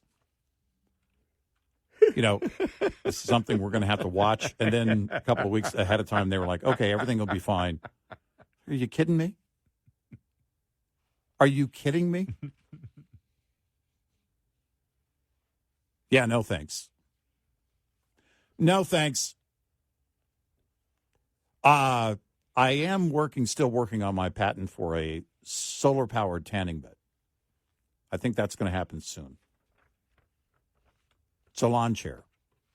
Well, right after we get that wind-powered airplane up in the air. Yeah. As we said, is it on the ballot? Is it on the ballot now? Is the building because we got voting coming up. I didn't even see. I've been getting a lot of emails from different propositions. Is that on the ballot about building the natural gas plants to back up wind and solar here in Texas? I got to go and see. For the November 7th ballot? Yeah. What did I say, 8th? No, you didn't say. Oh, yeah. Yeah, I guess we'll see. I got to look that up. You know, the interesting thing, this is another thing. Just because here's the question. Where do you go with it? I don't support it. Well, so many people said they don't want a backup to wind and solar. The people voted. We don't need a backup to wind and solar. It's going to be there 8/6, not 24/7, 8/6. Maybe 8 hours a day, maybe 4/3. It's not going to be 24/7. But we don't, you know what we can do, Gary? When our electricity goes off, we should go outside and talk with our neighbors. We should visit. See? Good things can come from this. I was seeing someone put together a documentary on Freeze Apocalypse. And I bookmarked it. I haven't watched it. Oh, I didn't know that. Yeah. And it was specifically on Texas. And I thought to myself, all right, number one, I want to watch it, but I want to see what the take is. You know, inevitably, it's always, someone on the left. Well, because of climate change, this is what can happen. Nope. Because of our response to the left, this is what can happen. And you set up, again, an infrastructure that is bound to, at some point, not be there for you during the worst type of weather. Del Rio got, 11 inches of snow in Del Rio. Yeah, we should be prepared at every single turn. We should never, ever, in a state like Texas, a massive energy producer, we should never, ever have to worry about it. You want to put solar panels on your house? Go for it. Don't tell me I have to rely on a grid powered in part by solar and wind. Here it is. Proposition 7 would create an amendment to the Texas state constitution establishing the Texas Energy Fund, which would fund loans and grants to build, maintain, and modernize electric generating facilities. The bill was born out of the failures of the winter storm of February of 2021. State Senator Charles Schwartzner, a Republican, sponsored the bill and said with the growing population, more generation needs to happen. Texas is growing, and we need the electricity to power Texas into the future. We need that dependability and reliability and resiliency of our electric grid to make sure our homes are heated and our industries thrive. Luke Metzger, the executive director of Environment Texas, opposes the bill while saying while Texas needs to upgrade the grid, it needs to include renewable resources. So that must be that bill of building the natural gas plants. The plants, basically every segment of the gas infrastructure supply chain failed during the storm, and that was the primary reason for the blackouts, Metzger says. Now, certainly, every form of energy struggled during the extraordinary low temperatures, including clean energy, but it's clear that gas was far from what opponents say it is, which is 100% reliable. What's 100% reliable?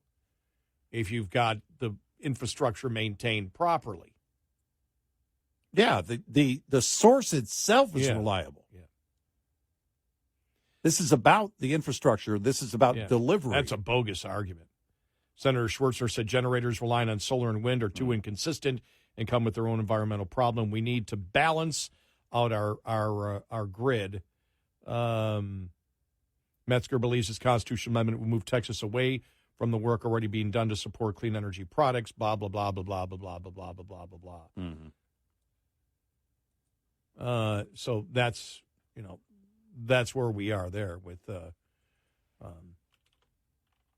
yeah, there's absolutely zero reason we should have this problem. It's by choice. Yeah, it's by choice.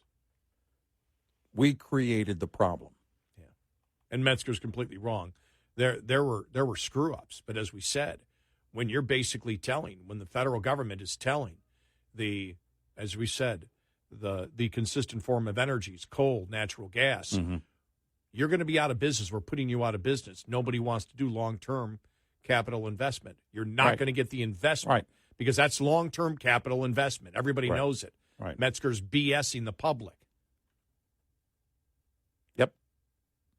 Yeah. You can't do it with wind and solar. What kind of idiots are we?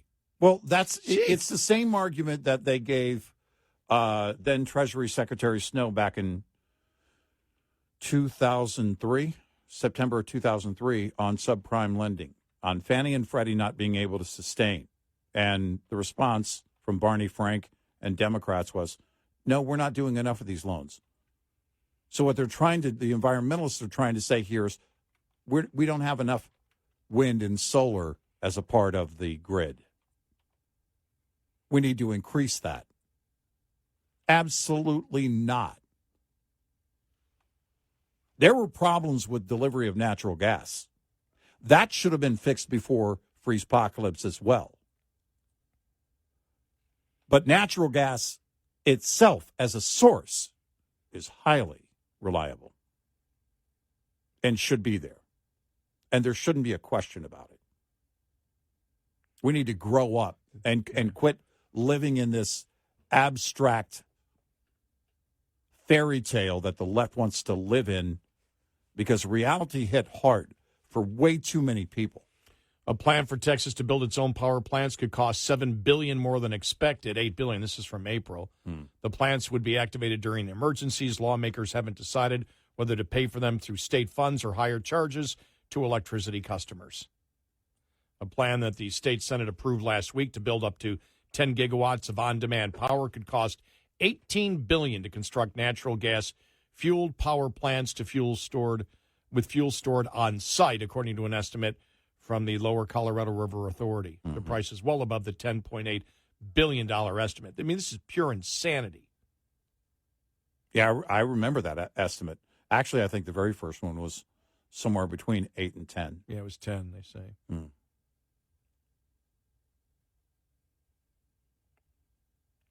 And you had private sector, you have private sector interest on something like that when you're going to change the state constitution.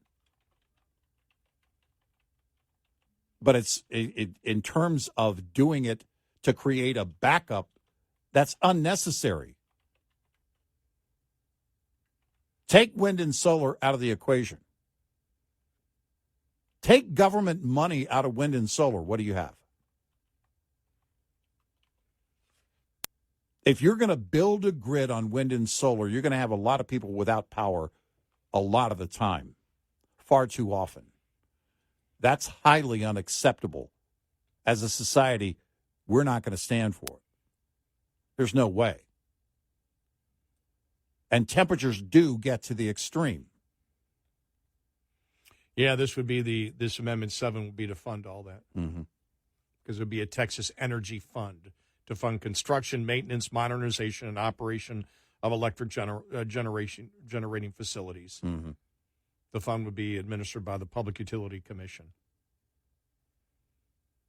So, funds aren't needed for wind and solar. So now we got to subsidize natural gas. It doesn't need to be subsidized. Yeah. It's just insane. Yep.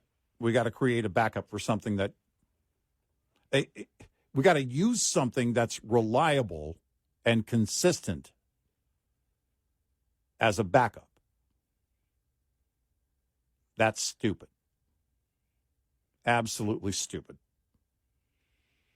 As an energy producing state, we really suck at delivering energy.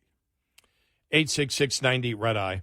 Brought to you by Hot Shot Secret. Hi, I'm Jen Loomis, a transport safety expert at JJ Keller, and I'm here to share a tip on speed and space management. When driving, you need to manage the space around your vehicle so that there's enough space to allow you to adjust when traffic conditions change. The space ahead of your vehicle is the most important and one of the easiest to monitor and adjust as needed.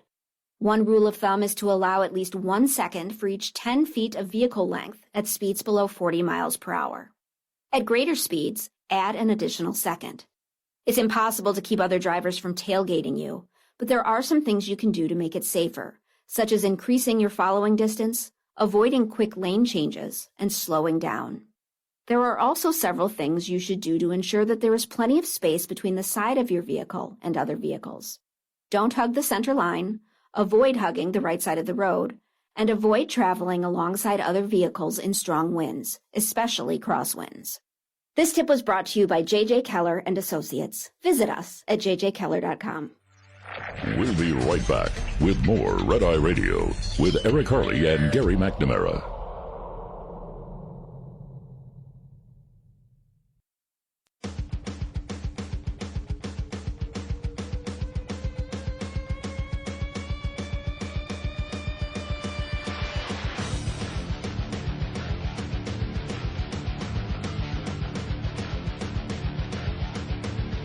It's Red Eye Radio. He's Eric Harley, and I'm Gary McNamara. Yeah, so I'm just reading from a variety of different media sources out there. Would create that Proposition 7 in Texas would create a $7.2 billion fund to lend out loans at 3% to build natural gas plants.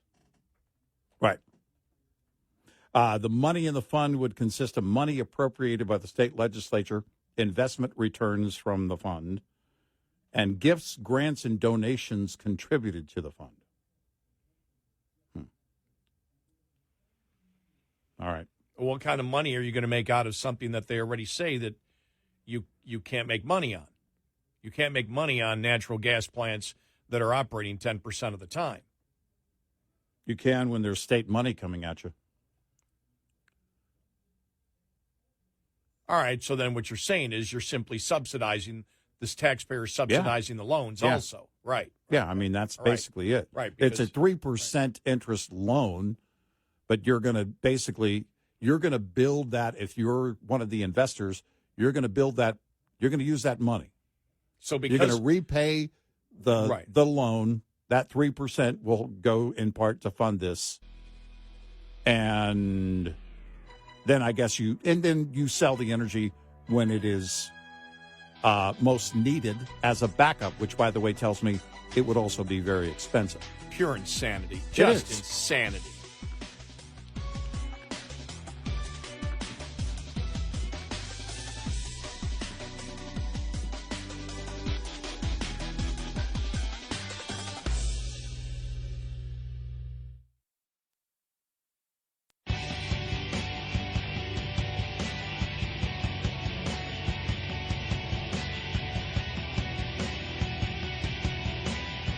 The Bonus Show.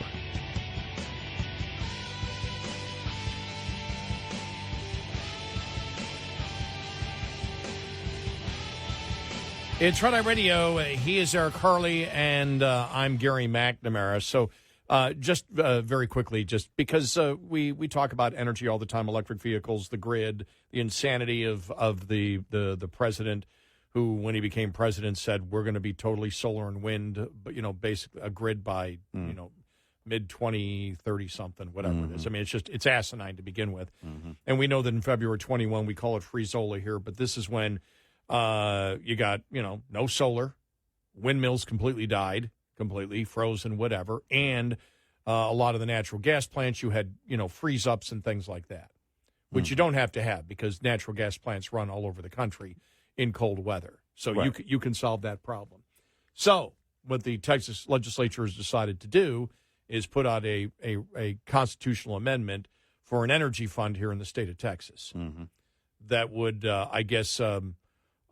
out low-interest loans to build, from what we can see here, what they want. It doesn't specify it in the Constitution, but with the current makeup of what we have in in the legislature, you would have Republicans wanting to get. The goal is from the sponsor to build natural gas plants to be backups for the solar and wind.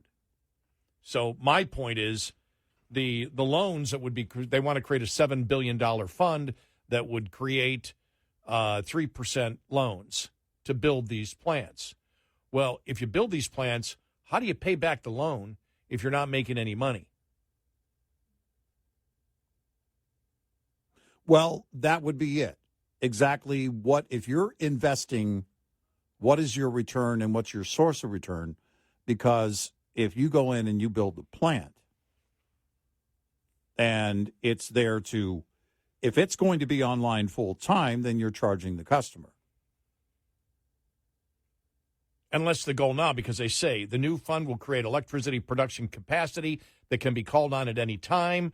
Schwarzenegger said that he wanted to prioritize natural gas production as opposed to renewable sources such as wind and solar, because natural gas generators can produce no matter if the wind is blowing or the sun is shining. We need better resource adequacy to make sure we have enough electrons to power Texas in the future. All right. So, yeah, we understand that.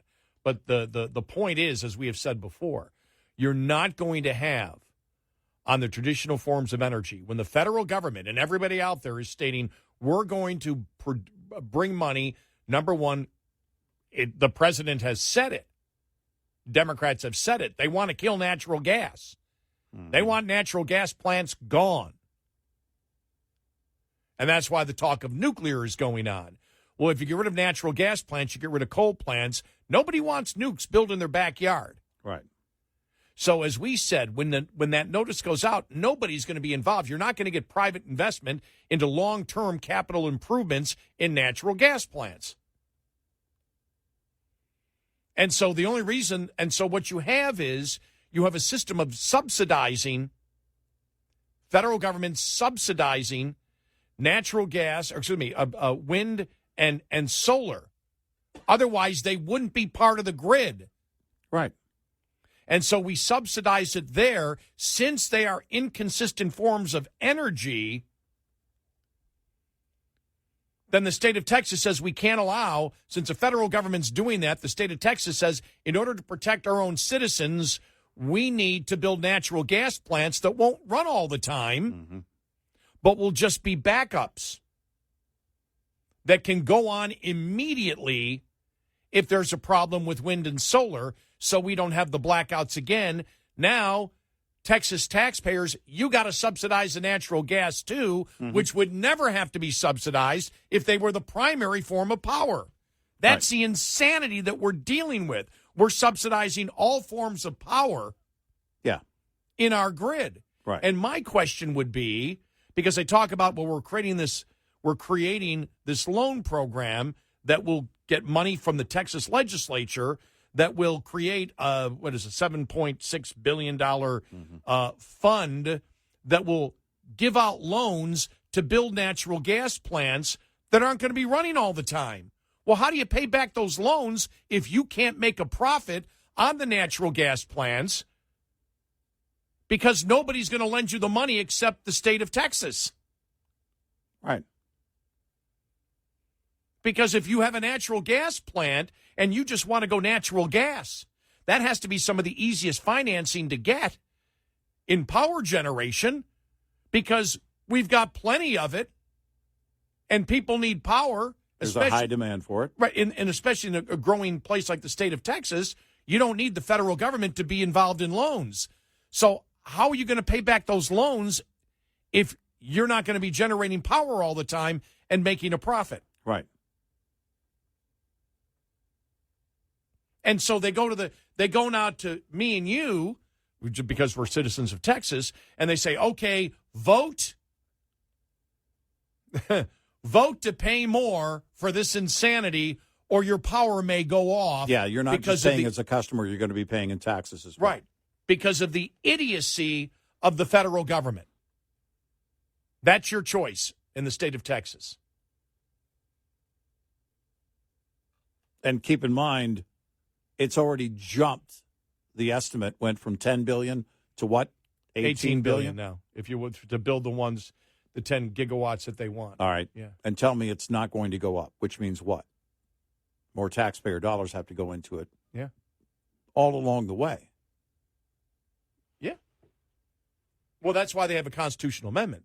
Mm-hmm. This means the funding will continue. Exactly. And continue and continue. Every year you'll have it. Exactly. Because and it says that in the measure, in the actual text of the measure itself. As I was reading here, money in the Texas Energy Fund is dedicated by this Constitution and an appropriation of state tax revenues for the purpose of depositing money to the credit of the Texas Energy Fund is treated as if it were an appropriation of revenues dedicated by this Constitution. In other words, it sets up that permanent situation that taxpayer money is going to be funding it.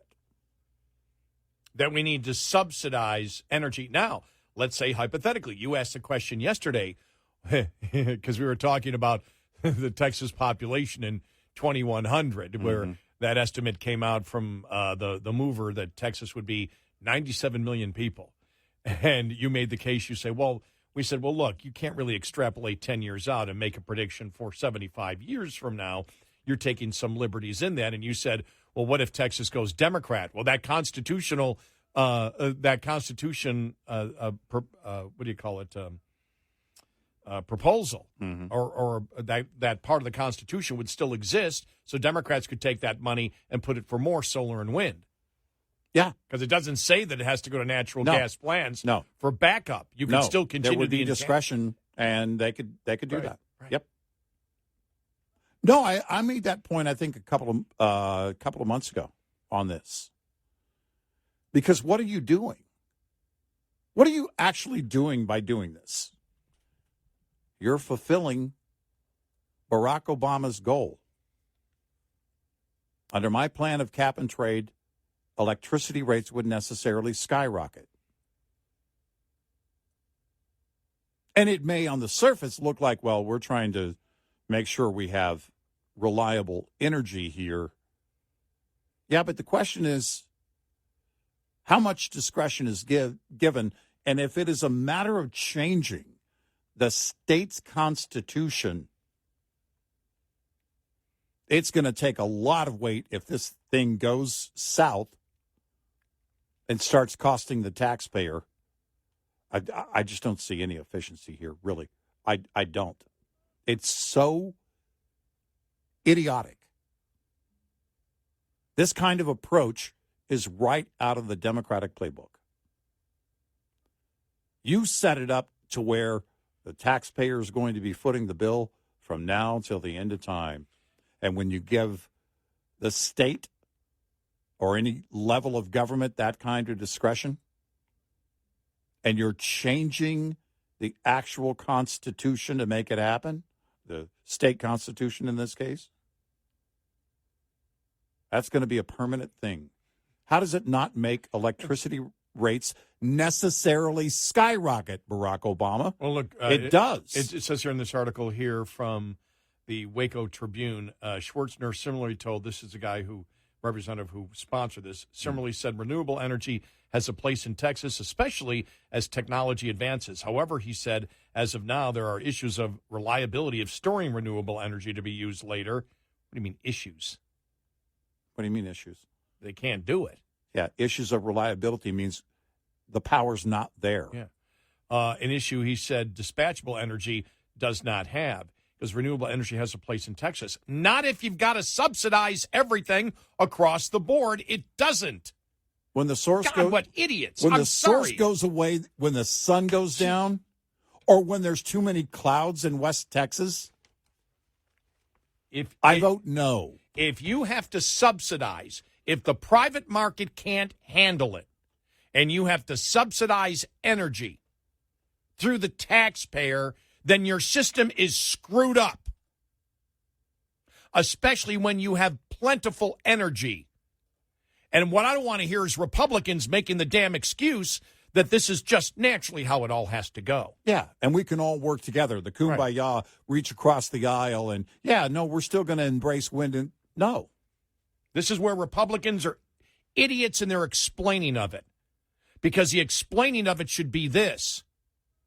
We can't stop the federal government from handing out these subsidies. It's wrong that they're doing it. Mm-hmm. But we have to accept it into the grid because of what the federal government is doing. We in the state of Texas are forced to do this. We don't want to do it, but we don't want to have a free Zola again like we had in February of 2021. It's a bad deal for everyone. We should never have to subsidize power, especially when we have plentiful, cheap energy and can keep energy prices low. That's how they should defend it, and they're not defending it that. They're not stating it that way. No, they're going along right with the left. They're cooperating fully with the Democrats here and going even further in putting the taxpayer on the bill. Yep. Not just as a customer, but also as a taxpayer. Jeez. It's about to get very expensive. And every bit of it is a choice. Yeah. All of this is man-made. 866-90-RED-EYE. Coming up, more with Gary McNamara and Eric Harley. It's Red Eye Radio.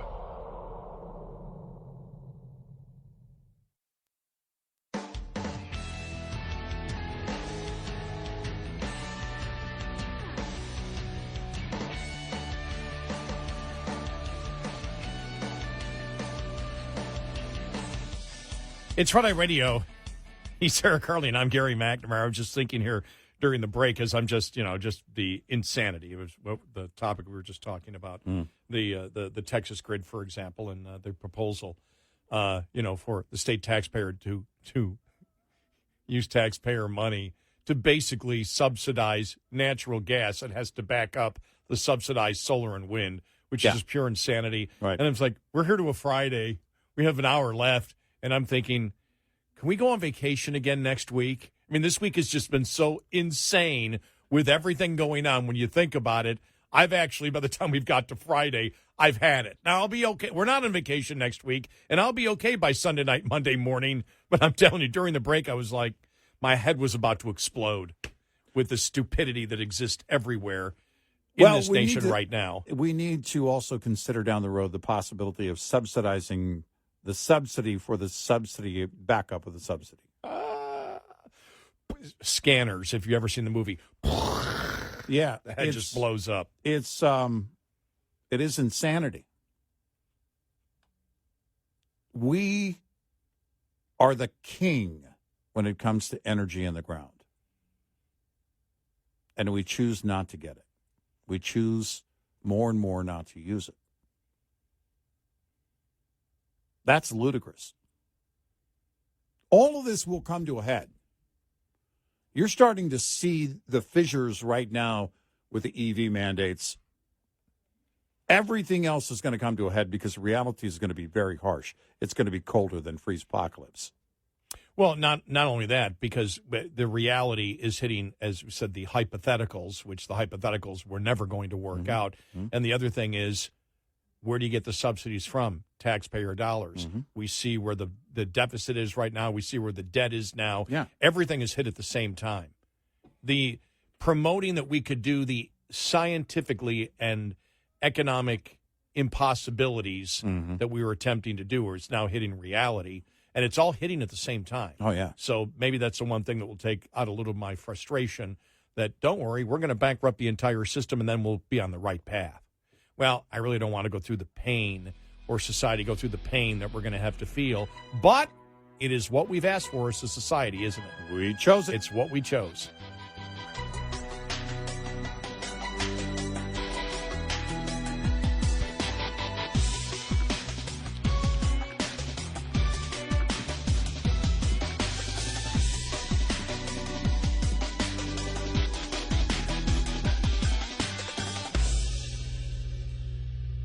This is Red Eye Radio on Westwood.